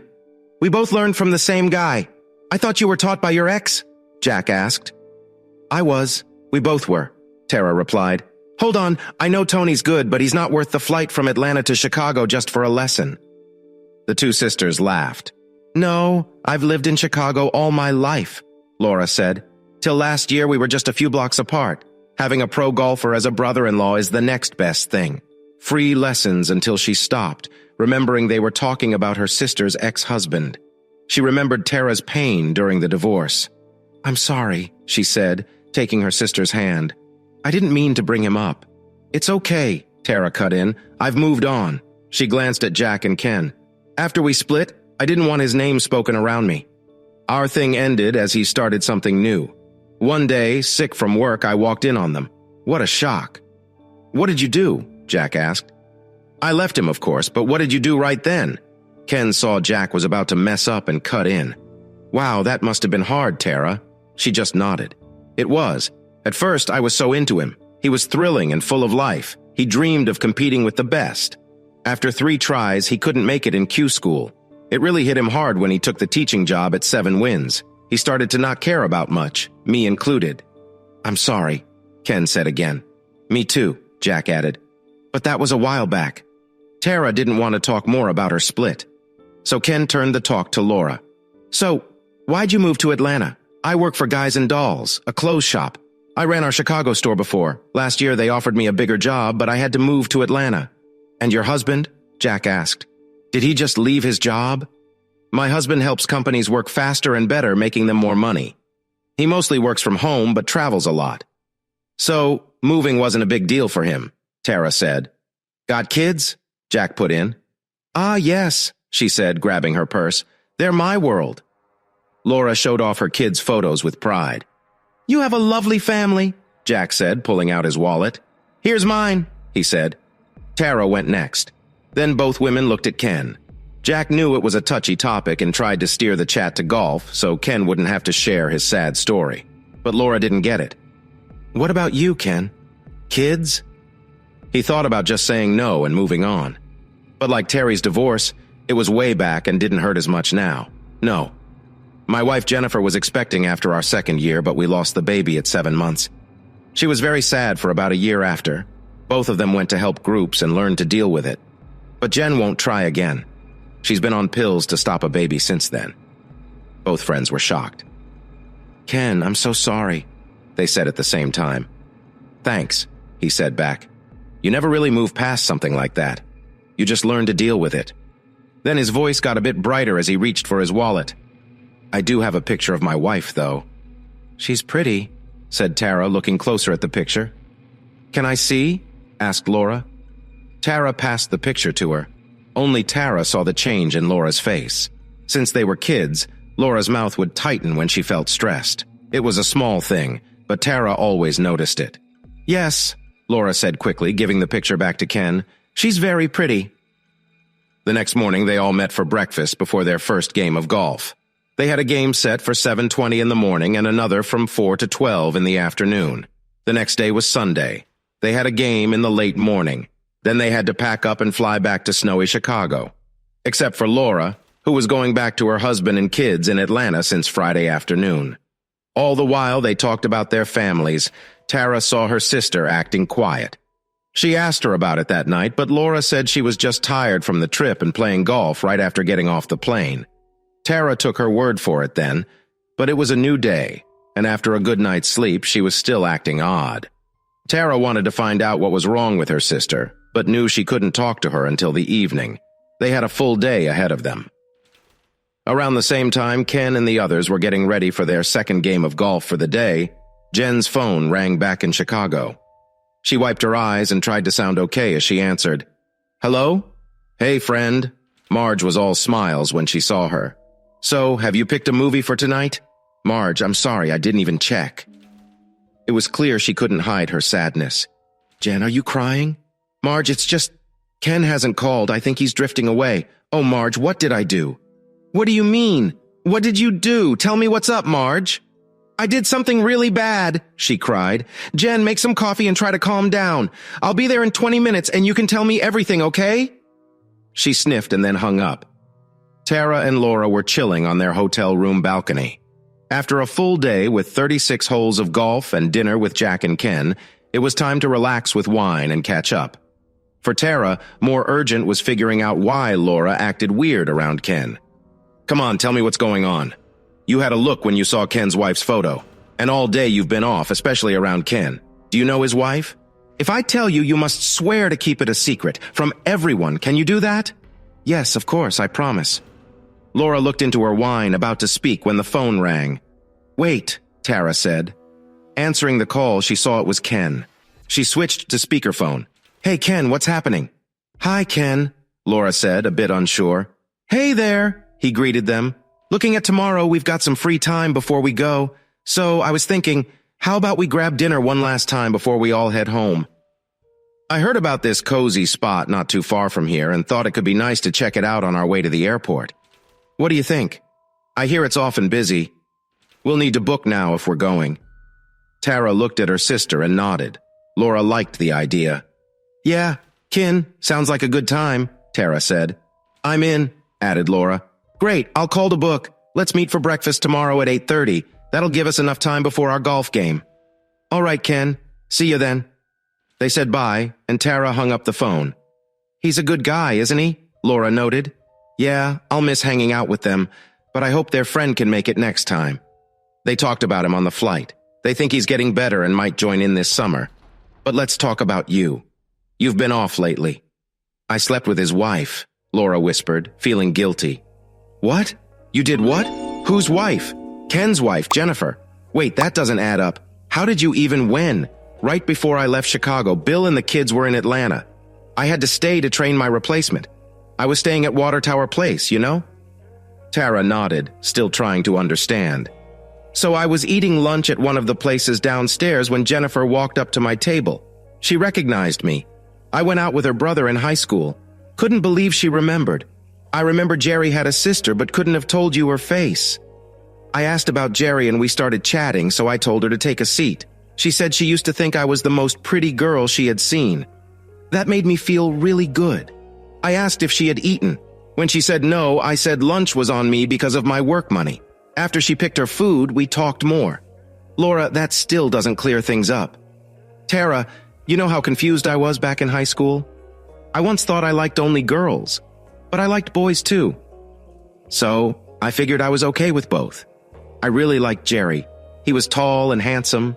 He had a cool confidence you don't see in many 18-year-old guys. We were close for about half a year. Then, someone told him I liked girls too. He asked me about it, and when I said yes, I had been with some girls, he got mad and left me. He said he didn't want to be with a lesbian. It hurt a lot then. You know, I think I do recall that, but maybe not the reason why. However, I remember you were really sad. Yeah, she said, still feeling it a bit. It made me stay away from guys for a bit. But that didn't last. After going out with a few more guys, I realized I preferred them over girls. By the time I met Bill, I didn't want to be with another woman. And it stayed that way until I bumped into Jennifer. Laura took a drink of wine and paused, looking into the night. She told me she was envious of her brother while we dated. When Jerry told her why he broke up with me, she had this dream about us being together. She imagined us kissing. She didn't say it right out, but from how she talked, I could tell she fantasized about us. But she never actually was with a woman and didn't really want to. It was just about me. Tara was really mad at her sister, Laura. I'm so let down. You went behind Ken's wife's back and cheated on Bill, too. Remember how broken I was when Tony did that to me? Laura, you were there for me. How could you do this? I know. I'm not okay with it. Trust me. It was a mess. I don't know. I started to think back to being with a woman, and just like that, I felt something strong. Just hearing her talk lit a fire in me. I hadn't thought about being with a woman since school, but all my feelings shifted. She was right there, talking. Laura got teary. Tears fell down her face. I thought, just this once. Why not? My family was so far away. No one would find out. Did you know she was married? Laura slowly nodded. Yes, I saw her rings. But damn, Laura, I can't get over this. I know, hang in there, Laura, through her tears. Wait here, Tara said. She opened the sliding door to their room and grabbed her purse from the desk. Here, she said, giving Laura a tissue. Thanks. Laura wiped her face. So who started it? You or her? I did. She was surprised at first, but then I said I'm only in town till Sunday. Then I'd leave and she'd never see me again. I said it was her only shot to live out her dream. She worried her husband would find out, but I said he couldn't. Just make up a good lie, like visiting a sick friend. With a solid excuse he'd never know. Just this once. No fuss, no deep feelings, just gone. She'd live her dream from when she was a kid. I could tell she was thinking about it hard. So I asked for her number and told her to go home and think more. I'd call her the next day. I knew she was in as soon as I got her number. Just then, both women got a shock. Mean word. At first, they didn't know where the angry voice came from. "Oh, no!" screamed Tara as she suddenly remembered her phone didn't always hang up. "Ken? Is that you, Ken?" She looked at her sister full of fear. "Ken? He heard us? He heard everything?" "I think so," Tara said. "Oh, no. Tara, what do I do? I'm so sorry." Earlier that day at Hilton Head, no one knew Jen had told the whole story to Marge. Jen was so upset while telling it, Marge didn't want to leave her alone. No movie tonight. So Marge got her friend to come to her place. After eating, the kids went to watch TV. This let Marge and Jen sit with coffee in the kitchen and talk. Jen was still sharing her feelings when Marcel called. "It's Jack. Hold on, Jen," she said, taking the call. "Hello, love." Marge's face went from happy to shocked as her husband talked. "What? Why?" Oh no. Seeing her friend look so stressed, Jen was going to leave and not listen in. But Marge told her to stay. She wondered what was up as Marge listened with a worried face. "Couldn't you calm him? How did he—" "Yes, it's true. No, I didn't know till today." Suddenly, Jen looked worried too. "What? What's wrong?" she said. Marge looked as if she just lost her close friend. She hid the phone for a sec. "Bad news, dear." "Hang on. Need to find out more." She held the phone again, hearing her husband. "Oh, no, didn't swear with kids near. They're in the other room. She's here. She was scared Ken would cheat this weekend because—" "No, think it's her own bad feeling. After her secret weekend trip, she's been jumpy. This trip made it worse when I asked why she didn't like Tara. She spilled all. She was so sad. I took her home. Jen didn't need to hear Jack's voice to know a big mess had happened. Somehow can do. But that seems off. How did he find out? Can't you stop him? Talk to him. Make him." She looked at Jen, slowly shaking her head. "Okay, love. If he somehow comes back, tell me. Love you too, dear." Marge faced her friend. Jen looked so scared, as if her world just crashed. Tears were on her face, but a tiny hope was there. Hope that maybe she got the talk wrong. But Ken was so far away. How could he know her secret? Right as Jen finished that thought, her friend took away her last hope. "I guess you got what that was about. Ken knows," Marge said gently. Jen cried hard. "It was too much. How? How did he find out?" she sobbed. "I don't know, dear. Jack said he stormed in mad about you cheating. He said he never saw Ken so mad. He tried to calm him, figure it out. But Ken was too mad. He packed his stuff, left his clubs with Jack, and left." "He left? Where to? I guess he's on his way back." That's what Jack thinks. Jack hopes he's coming back tonight. He thought he could, maybe. His ticket was for the next day, so Jack wasn't sure if he could find a way back tonight. If luck's on his side, he'll need to stay at the hotel, and Jack will get to talk to him before you two meet. Jen was shaking now. "This can't be right," she cried. "How could he know?" "I don't know, dear, but I think it's true. Jack told me. Ken said he knows about last year's weekend." No, she wept, shaking her head. What do I do? I should go home. Dear, I wish I had the words. You don't think he'd hurt you, right? No, he wouldn't do that, no matter how mad he is, but I can't face him, Jen. You've got to, at some point. It's better to do it now." Tears still fell from her eyes. Jen just looked far off, silent. Her breath was short, her heart pounding. She thought about a life without Ken's love and care. "Jen, hear me out. If he comes back tonight, maybe he'll have cooled down. Perhaps he'll hear you out. Tell him what you told me. Say how sorry you are." Jen began to think clearer. "I don't see him listening, Marge. Not now, at least. Even then, what do I say? Yes, I was with someone else. But it was a woman, not a man. Does it matter? No, not to Ken. Not at all. I wanted his trust. No, I pushed for it, then broke it. Mar, I think I've lost the most important person to me. And I lost him." Tears came to Jen's eyes again. Marge walked over and rubbed her friend's back to make her feel better. "Honey, you don't know for sure. Ken's a smart, fair guy, and he loves you a lot. Don't lose hope." Jen just sat there, looking very sad. "I'll call Mrs. Murphy from next door and ask if she can watch the kids tonight," Marge said, picking up the phone. A few minutes later, all was set. Mrs. Murphy, a woman in her early 60s who lived alone, often watched Marge's kids. She said she'd come and would stay the night if needed. Jen or Marge didn't talk. On the ride back, Jen looked out the window feeling like she was on her way to something scary. Ken got to change his ticket and was now heading back to O'Hare.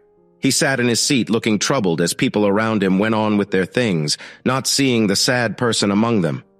He put his elbow on his seat's arm and his head in his hand. With so many people nearby, he never felt so alone.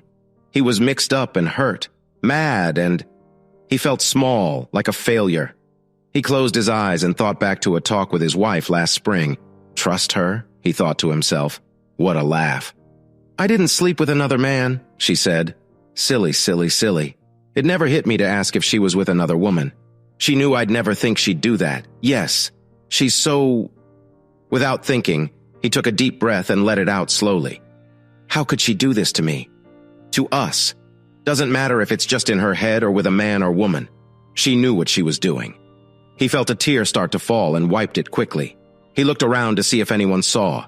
He felt hurt for the first time since hearing about Laura and Tara, not just mad. The pain hit him hard. He felt sick and his heart raced. Then he rushed to find a restroom.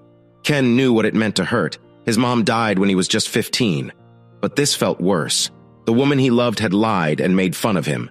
She asked, "Do you trust me?" As if it was a joke. Could someone who did that really love him? Or was his marriage just a big lie? Ken washed his face and dried it. He lost track of time. All he knew was his marriage seemed done. He truly loved Jennifer, but love needs to work both ways, and he didn't feel loved back. Jennifer and Marge were in the kitchen when they heard him come in. Jennifer looked scared, like she was facing real danger. "Let me talk to him," Marge said. "He might listen." Jennifer shook her head. "No, I made this mess. I have to face him." Her face twisted and she cried again. "Marge, what do I do?" Marge hugged her. "Please, let me try to talk to him." But then they saw Ken in the doorway. It was clear Jennifer knew he learned about her affair, Jack. He thought of Jack. He should have known. Jack had taken his place, but that was okay. Most of his mad had turned to hurt, and he didn't want to fight. Not now. They all just looked at each other, silent for a long time. Ken walked away to his comfy chair and sat there looking at the floor. He wanted to say so much, throw so many blames at her. But now, it felt pointless. It's done, he thought. It's all done. He saw his soon-to-be ex-wife from the corner of his eye. She stood there, just looking. "I'm so sorry," she finally said, almost too soft to hear. "I have no good reasons. It was so selfish, so very selfish of me. Since then, I've felt bad every day. I've regretted it because I love you, Ken. I love you a lot, and I knew how hurt you'd be if you knew. I'm truly, deeply sorry." Ken laughed a bit, but not with joy. "Yeah, sure. You love me so much that you did it anyway, knowing it would hurt me. Yeah, that's love, sure. And that stuff about Tara being my girl, just a trick. Very smart, Jin. Very smart. No, that's not how it is. I don't want to hear it." Ken cut her off. "I don't want any more lies. Your tricks, just go away. Now I can't even look at you." Jen felt her heart sink. He didn't do or say anything unexpected. But she had hoped, even if just a little, that she could see some hope in his eyes. Her hope was wrong. "I'm sorry, Ken. Sorry for the hurt. I never wanted to hurt you." Marge was listening from the kitchen. "I don't want to make it worse. I've got a bag ready." Marge said I could stay with her for a few days. "Go," he said louder. "Just go. Leave me alone." Marge thought Jen might fall. She hurried over and took her arm. "Let's give him some space."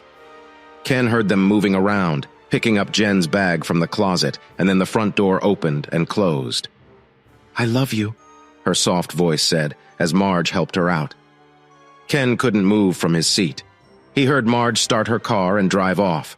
Her car lights passed by the window. She was leaving with his dreams, with the life he thought he'd have with the woman he loved more than all. This time he couldn't hold back. He dropped his face into his hands and cried. The next day, Marge was shocked when she saw Jack. She checked the clock. It was just after 10:30. "Jack, I didn't think you'd be here until late." "Yeah, well, Laura's tale about her, Jen, and Ken parting ways, it ruined things. I caught the first plane this morning." "He must have flown back last night because he never returned to the motel." "Yeah, he got home near midnight." I was with Jen when he came in. What went down? Well, what you'd guess. Ken told her to leave. He couldn't even bear to see her. I took her here with me. She's still asleep upstairs. I hope it's okay. Darn. What a mess. I'm not sure about her staying with us, Marge. The last thing I want is to be caught in this mess. Ken's been my close friend for ages, and I don't want him to think I'm picking Jen's side. Fine, she gave in. Let's see how things go. Hungry? I just woke up. Jen and I talked till 4 in the morning. I was about to cook some breakfast. The kids were out, giving Jack and Marge a chance to talk over bacon and eggs. Okay. Tell me, how on earth did Ken find out Jen was unfaithful? You won't believe it. Remember Tara's sister Laura? Yeah, that's the one Jen was with. No, but I thought she was in Atlanta. She is now, but she was in Chicago till last year. Talk about a small world story. He explained how Tara and her sister came to his room the night before to let Laura say sorry to Ken. It was too late. He found out his friend had heard their talk. Tara came to help her sister feel better. He said she needed it too. She cried so much it was hard to get what she said. Through her cries, she told me all. She said it was all her fault, and she pushed Jen into it. Before they left, Laura asked if I thought Ken would tell her husband. I wasn't sure. I doubted it. But Ken's reaction was new to me. I told her to go home and tell him herself. It's better he hears it from her than Ken. Will she do it? I'm not sure. She risks a lot. I feel bad for the kids. They have 3, all very sweet. Jack sadly shook his head and drank his coffee. One thing's for sure, Jen won't ask us to play golf with Tara again. She was too ashamed to fly back with me. She stuck with her later flight ticket. Jack's wife looked at the door behind him. He turned and saw his best friend's wife. How, Jack? How did Ken find out? Sit, Jen. Jack will tell you everything while I make food, Marge said. Tired and upset, she moved like a zombie to the table and sat shocked as Jack told her how her husband found out. I'm sorry, Jack. I really messed up, didn't I? I won't lie, Jen. This hits all of us, not just you and Laura. Marge and I are caught in this too. I feel dumb for defending you before. I told Ken you'd never cheat on him. Laura might lose her family. I've never seen Ken so mad and hurt, Jack. His wife said, giving him a sharp look. Yeah, it's true, he said with heat. Come on, doll, eat up, Marge said, kinder than her husband. They'll get cold. Jen went to her room, staying there all day and night. She wanted to be alone. The next morning, seeing Ken's car, Jack was shocked. He thought Ken would take a break. He didn't know what to say to his friend. Should he say sorry for saying Jen would never cheat? It was almost 11. When he got time, he saw Ken's office door shut all morning. He tapped lightly, then peeked inside. He saw Ken looking out at the city. Can I come in? Yeah, Ken said, not turning. Sorry about leaving my clubs with you. I'll cover the extra cost. No sweat, they're in my trunk. Remind me to give them to you later. Jack nodded, then was quiet. I'm really sorry, man. I wish I could help or say something good. But he stopped there. Yeah, I know. No one can do anything, Jack, but thanks for saying it. She's still at your place? Yeah, is that bad for you? 'Cause if it is, no issue. You sure? 'Cause she can't stay if... Jack, it's fine. Really? Ken sat at his desk. Jack sat across from him. Man, Jack, I don't know what's worse, that she cheated or how she did it. I can't forget that talk. Anyone else would lie, but not her. No, she made me look dumb. Do you trust me? She asked. Wow, talk about making it worse. Jack said, I don't think she meant to make it worse, Ken. Not sure what she thought, but she wasn't trying to rub it in. From what Laura said to me. Laura, when did you chat with her? Right after you left, she and Tara came to our room. Laura wanted to say sorry. They just missed you by a bit. Both felt really bad. Tara had tears, but Laura was sobbing hard. Ken didn't speak. He just looked away out the window. Jack saw his friend was hurt. What will you do now? Get a divorce? I guess. What else? She was with someone else. Jack! Yeah, I get she was. But wait, don't rush things. No need to hurry, right? Take some time. Maybe, I don't know, talk to someone like a counselor. Don't end everything so fast, man. Don't make me the bad one. Jack, I didn't cheat, Ken said sharply. No, I'm not saying you did. Look, you're my best pal. Whatever you pick, I'm here. I just see you're in pain and maybe want to make her feel it too. All I'm saying is don't act in anger and regret it later, got it? Ken kept looking out the window, thinking over what his friend said. After a short pause, he told Jack he wouldn't rush into anything. A week later, things were still up in the air. Ken tried to call his lawyer a few times, but just couldn't do it. Jack was leaving for a work call when he bumped into someone familiar. "Laura, what are you doing here?" "Hi, Jack. I'm here to see Ken," she said quietly. "I can't imagine what he thinks of me, but I need to say sorry. I need to tell him how sorry I am. How's he?" "How's he?" he snapped. "Bad. He made Jen leave. She's with me and my wife now. No, it wasn't her fault. I pushed her into it. I have to explain to him what happened, Jack. Do you think he'll see me? I doubt it. Besides, Jen's a big person. She wouldn't be there if she didn't want to. At least that's what the kid's going to think. I think it's no use, Laura. I really do. I have to try, Jack. This mess is all my fault. I must try. Well, if you just say you want to see him, he's going to send you away fast. What can I do? I came all this way. I can't go back without trying." Jack thought, "Damn." He told himself he didn't want to get more caught up in all this. "But look, I got a sales thing soon. I'll be back by 2. There's a spot named Plato's Place on Devon. 1 road over and 3 blocks to your right. Wait there. I'll come by after and see if I can help you meet Ken. Jack, thanks. You don't know how much this helps me. I haven't slept since it all started. It was almost 3 o'clock. When Jack and Laura got back to the office, "Hi, Betty," Jack said to Ken's secretary. "Is he free?" "Not more than usual," she said, smiling at the nice woman with Jack. "And who's this?" "Betty? This is Laura, a pal of mine, and Ken's." "Laura, Betty, hi," Laura said, reaching out her hand. "Laura, take a seat here while I tell Ken you're here," Jack said, knocking on the door. Betty wasn't sure what was up, but she saw Jack's friend was really nervous sitting down. Ken looked up as he heard the door. "Hi, Jack. How did it go with Jenkins?" "All right, I got the deal again. Funny thing, I met someone on my way there." "Who?" "Laura. She wants to talk to you, Ken. She's out here." "Jack, come on. Why'd you bring her? I won't talk to her. You should know that." "Darn it, Ken. She flew all the way here just to talk to you." "I don't care if she flew by herself," he said with a sneer. "She likely just wants to check if I'll tell her, man." "Okay, I'll say no deal, but I don't think that's her aim. She wants to tell you what went down. You've said to know all facts before you sign anything. Shouldn't the same be true for ending something, like a marriage?" "No, Jack. It was Jennifer who ended our marriage." Jack moved to the door. "Okay, Ken, but you might regret this." "Hold on." Jack's words clicked. "Okay, fine. Send her in." "Yes, boss," Jack said with a big grin. He went out and told Laura he'd see her. "Thanks, Jack," she said, going into a tough spot. The first thing she saw was how he sat. She was in business. She knew a guard-up pose when she saw one, and Ken was ready for a fight.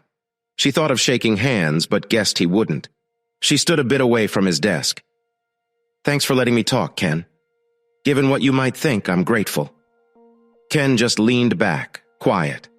She hoped he'd invite her to sit to make it easier, but he didn't. So she stayed standing. I know no sorry is enough for what I did to you and Jen. I don't think you'll forgive me, but I hope you can forgive your wife. It's not her fault, Ken. When I first said we could make her dream true, she said no. But I didn't stop. I used her weak spot. I made her think back to when she first thought of us together. I said it was a one-time thing. She was scared you'd find out, but I made her believe it would stay a secret. I made her think it wasn't really stepping out. I told her cheating is when a lady sleeps with another guy. Laura's legs shook from stress, and she asked if she could sit, not talking yet. Ken pointed to a chair across his desk. She sat and took a cloth from her bag to wipe her eyes. She said, "Ken, I know you heard me talk to Tara. It might have sounded easy to tempt your wife, but it was hard. I didn't tell my sister that part. That day at Water Tower Place, I talked a lot. I thought she was convinced when she left. But the next day, she said no when I called. I talked another hour until she said yes. Ken finally said, 'Why the whole weekend? Why not just one night?' I convinced her for that too. I thought since she'd never been with a woman, I needed time to make her feel okay, then teach her how to love me. One night wouldn't be enough. Laura, my wife isn't easily tricked into things she doesn't want, no matter how good you talk. You're right. If not for her dream, I could never have convinced her. But I kept telling her how it would feel good, thinking of us together. I told her she would always wonder about it. That thought would bug her forever if she didn't try this one chance. Tears ran down Laura's face. I'm sorry, Ken. You're a good man. You and Jen didn't deserve this. None of this would have happened if she hadn't seen me at the restaurant. Please don't be hard on her for one weak moment, please. Ken sat, looking at her cry, not showing pity. I'll think on it, he said without emotion. Laura nodded. That's all I can ask for. I didn't mean to hurt her or you. I'm so sorry, she said, standing up. I hope you can say sorry to her. Ken, she's a good one. She loves you lots. She messed up. We all mess up now and then. She didn't chase an affair. She fell into my plan. Please give her another shot. Laura was glad. She got to say her piece and walked to the door. Won't you ask if I'll tell your man what happened? Ken spoke up. She turned to him. Somehow, Ken, you don't seem like the type to do that. If I was a guy, sure, they'd have to drag me out of here hurt. But I can't see you wanting to wreck my home to get even. Plus, it's too late. I told my husband the truth as soon as I got back. You did? He said, surprised. And what went down? Well, he wasn't happy, for sure. Like you. He was very sad, and it's tough for him. But he's trying. With that, Laura headed home, ready to do all it takes to fix her marriage. Not much changed in the next few days, but Laura gave Ken more to think over. At Jack's place, things were still tense. Jennifer felt the chill from her husband's best friend, so she kept to her room. Just a few days after Laura visited Ken, Jack heard a bad sound from the washroom downstairs as he was going for breakfast. He went over and listened at the door. It was like someone being sick. He knocked softly. Who's there? You okay? He asked. Leave her be, Jack. He saw his wife. Is that Jennifer? Is she sick? Yeah, she woke up feeling bad. It's likely the stress. Come on, breakfast is ready. Jack didn't think much of it until he heard it again the next day. At breakfast, he checked on Marge, asking if she was still sick.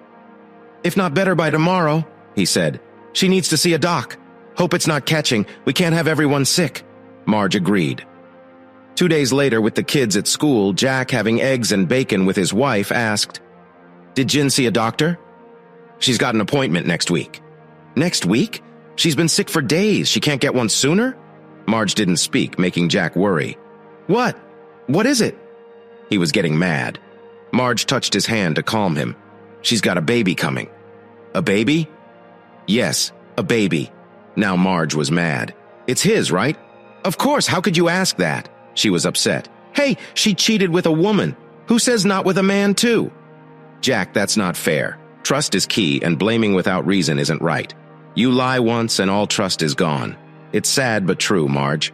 She sighed. He had a point, though she hated to admit it. Jack, I can't think Jen would be with another guy. I don't, not really, but trust, once lost, is hard to get back. I get it, Marge said, tired. Are you sure she's pregnant? Marge nodded. Jack, I've had 3 kids. I know morning sickness when I see it. She took a test at home yesterday and it was positive. We're going to the doctor next week to double check, but I'm sure of it. But you can't say a word to Quinn, okay? She didn't want me to tell you. Why not? Quinn needs to know. His wife is having his baby. I agree. But she's really scared right now. Remember what happened last time? Yes, I remember. What did she do? Stop taking her pills? No. She uses a diaphragm, but it didn't work right. Does it matter? It happened. Why doesn't she want to tell Quinn? I can't see him leaving her now. That's the thing. She doesn't want him to stay just because he feels he has to.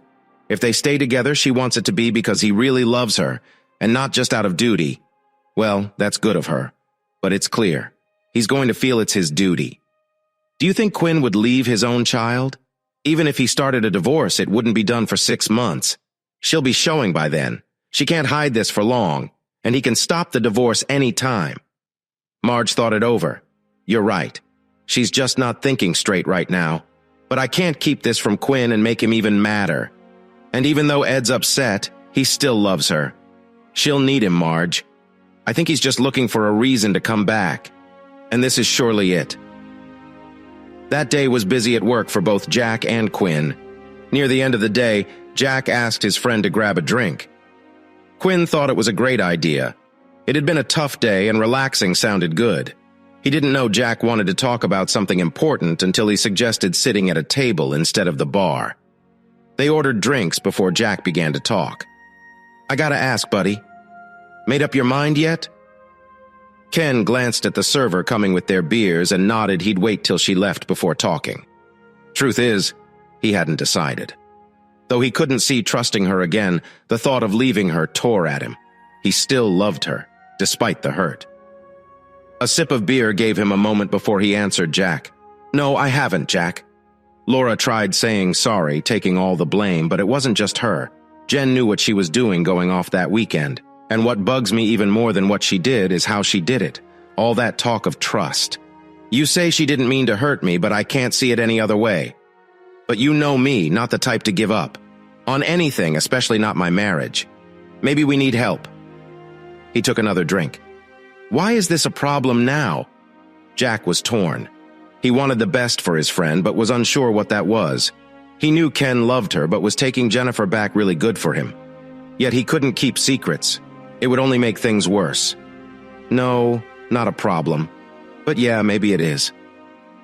Fiddling with his beer, Jack finally spoke up. "She's pregnant." Ken couldn't believe it at first. After they lost a baby, his wife didn't want to try again. Losing that baby hit them hard. He had lost hope of being a dad. "Is Jen with a kid?" he asked, his voice full of shock. Jack just nodded. "Yeah, she's been sick in the mornings. Marge thought it might be a baby thing and had her take a test. It was a yes. She's seeing a doc next week to be sure, but Marge is sure of it." Jack saw his buddy just staring at the floor, silent as if hit by lightning. "She didn't want us to tell you," he went on. "Marge says she's scared but didn't want you back just because you felt you had to. She wants you to want her. She knows I love her. She'd have left for good if I didn't." "Jack, I don't know what I'm thinking now, but it's hard," he said, clearly torn. "I need time to think," he told Jack. "For now, don't tell Jen anything. She should think I don't know." "Sure, won't say a word." Jack thought his friend would say he'd take her back right away after hearing this, but was shocked at Ken's unsure reaction. He had to ask, "You're not sure about staying with her?" "I don't know, Jack. I just don't know. It all goes back to that trust thing. This baby news changes stuff." Ken took a deep drink. "Ready?" he asked. They left for home. Marge wanted to know what happened the moment he walked in, but Jen was there helping with dinner. It was much later, after the kids were asleep and Jen had gone to bed, that she finally got to ask. "So, did you tell Ken?" "Yeah, I did," he answered, hesitating a bit. "And what did he say? Will she move back in?"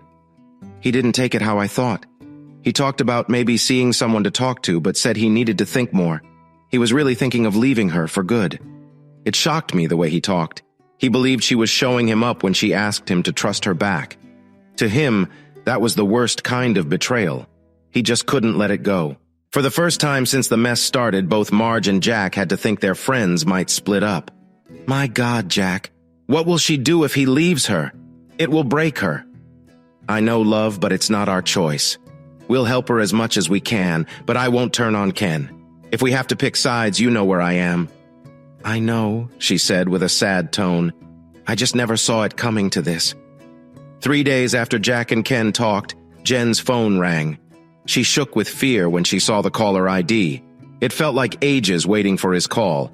Now she was scared to pick up. Her hand shook and her voice was quiet. Hello, Ken. Hi, Jen, how are you? His voice was cool and made her worry more. Okay, you? I'm okay, Jen, we need to talk.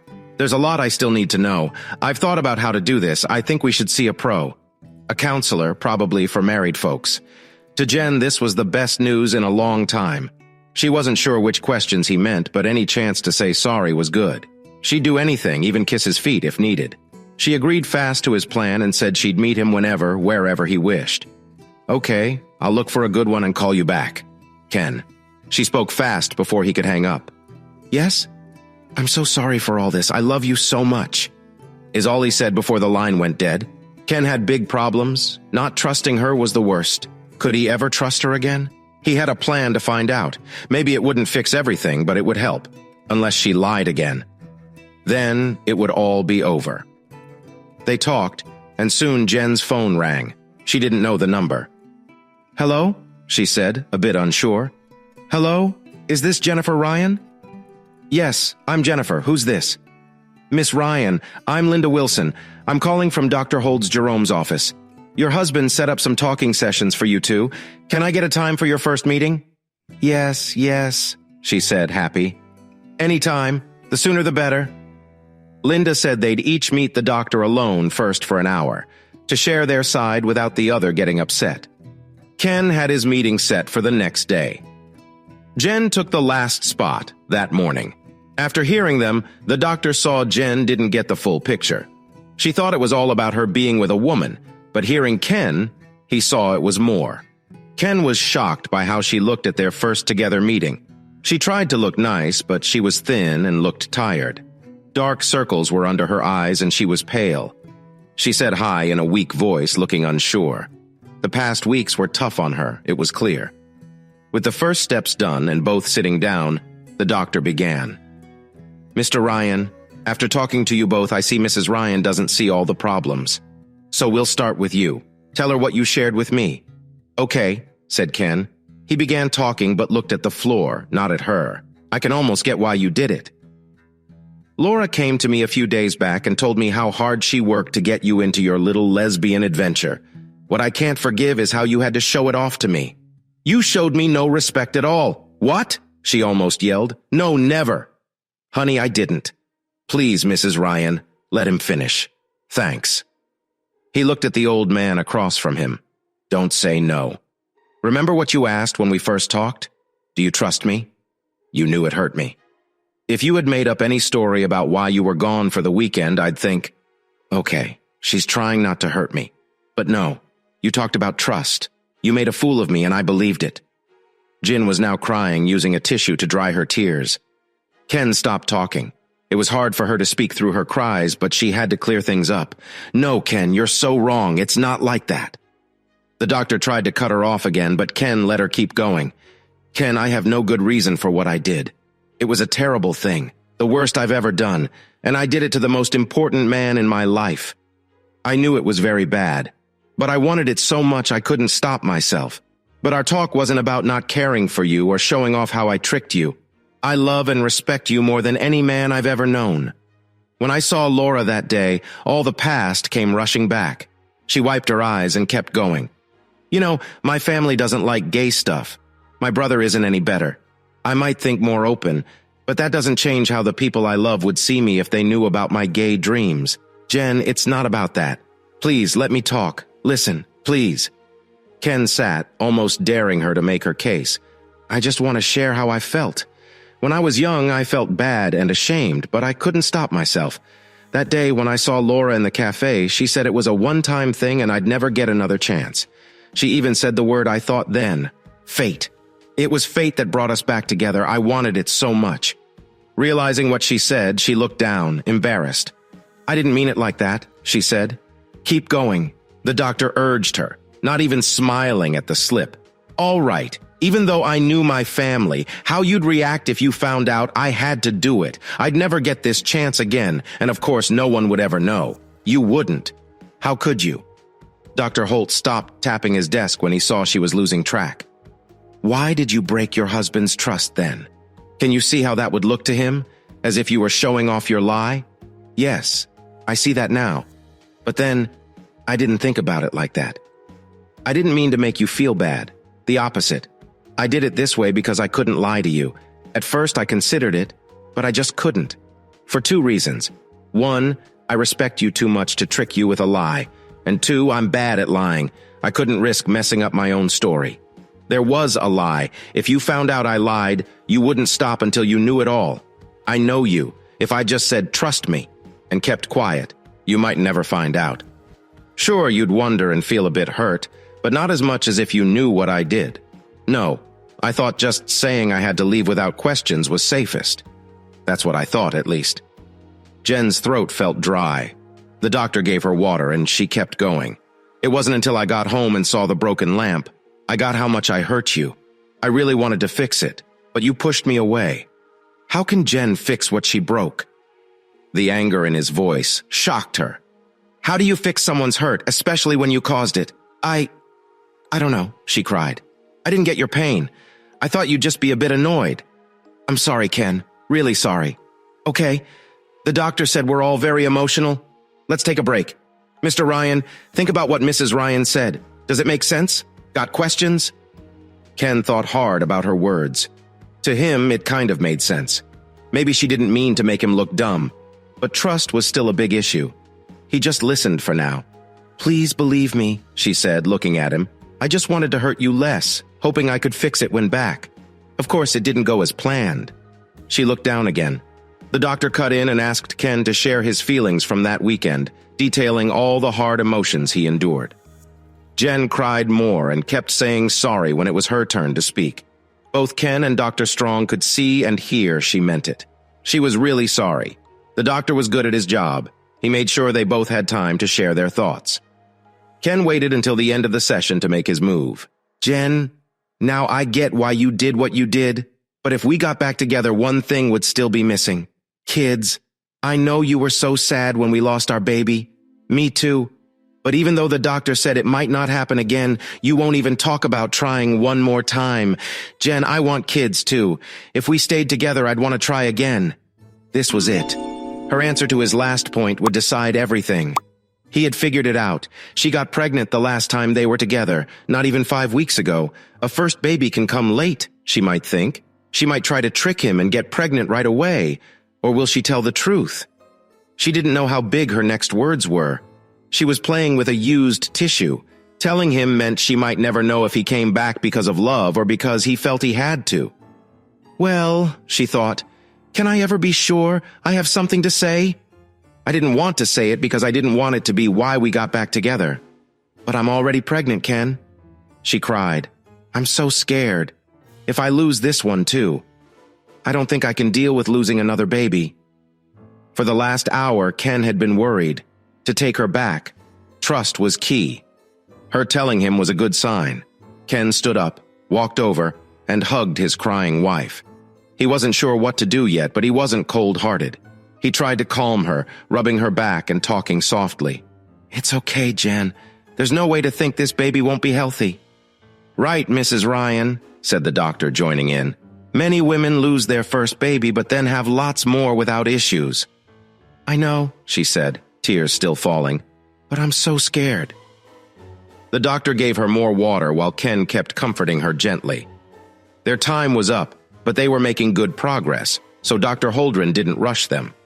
When they had to leave, he set up their next visit for the week after. Ken wanted to take her home, but decided to talk over what they discussed at the doctor's instead. She was trying to stop crying as they went to her car. Ken told her he'd drive given how she felt. He took her to Jack and Margie's, made sure she was settled, then asked Jack to help get her car. It was a long, tough day. Ken was beat when he finally went to bed. All week he thought about their talks and what brought them to this point. He was really hung up on how she tricked him by questioning his trust. This was not like her, and for a while he wasn't sure if he really knew his wife at all. She said things in therapy that sounded just like her. He knew she'd never lied to him before. He could see her thinking, what if I mess up later and he finds out I lied? But if she just asked him to trust her, that would have felt safer to her. Then, of course, there was the cheating. It didn't matter if it was with a man or woman, it was still a stab in the back. Laura took all the blame, but Jen wasn't off the hook. Sure, there were reasons. He thought about her long-held dream, Laura's way of selling it. But it still didn't change things. He had to choose, forgive or not. He spent half the night awake, thinking it all through. He looked in his heart, and by 3 a.m, he had his answer. It seemed like spring was pushing winter away in Chicago for the first time since December. The temperature hit the mid-40s. Melted snow made it hard to walk straight. Ken was already in the counselor's office when his wife walked in. She looked worried and scared as she sat down. How are you, Mrs. Ryan? Dr. Holtstrom asked. Okay, I guess. I had a doctor's visit yesterday and he said I'm pregnant. I'm just really scared. That makes sense, Mrs. Ryan. Honey slipped out of his mouth. It was the first time since they'd been back from Hilton Head. Please don't worry. This baby is going to be fine. He's going to get straight A's, be a star in football. He'll bring the prettiest girl to prom and do great in college and in life. He's going to marry an amazing woman, just like I did, and give us lots of grandkids. I know it. She almost missed the most wonderful woman part. How do you know it's going to look good? Did you mean the most amazing woman ever? Ken sat back, a small smile on his face. What if I did? Her face lit up all at once. Hope shone in her eyes. Ken, please, no games. Does this mean you forgive me, Jen? It hurt so much when I found out what you did. I was so mad about your lie, and it hurt bad to know you picked someone else over me. I kept thinking, would I have done the same in your spot? The answer was always no. Ken got up and walked to get some water, but I thought about the 8 good years with you as my life partner. Did those years mean you deserve forgiveness? Yes, they do. Before he could speak again, Jen got up and ran into his arms. Ken, I love you so much, she cried, holding him tight. I love you too, he said back. But this is the only free pass. You get that, right? Yes, my love, she said, nodding fast. I'll be the best wife and mom you could want. After having a healthy boy, Jennifer Ryan kept her word. 2 years on, little Kyle Ryan got a sister, Monique. Kyle grew up smart and strong and even took the town's prettiest girl to the senior prom. Well, he thought she was the prettiest. 5 years after, he married her. Monique grew up well, even if she was a bit firm and made her dad worry at times. But she was always his special girl. Jennifer and Ken Ryan still live happy together. Now retired, they love to spoil their 5 grandkids. Ken still plays golf, almost every Sunday with Jack, Smitty, and Arnie. Yes, Arnie got better from his fight with cancer and was back to playing golf with his friends. They all saw Tara at the course now and then. In fact, she still stepped in now and then. What went on with Laura and Bill? That's a big tale, right? Hey, listeners, if you enjoyed watching this video and want to stay updated with our latest content, don't forget to hit that subscribe button and turn on notifications. You won't want to miss out on what's coming next. Thanks for watching and see you in the next video with Queen Cheating Tales.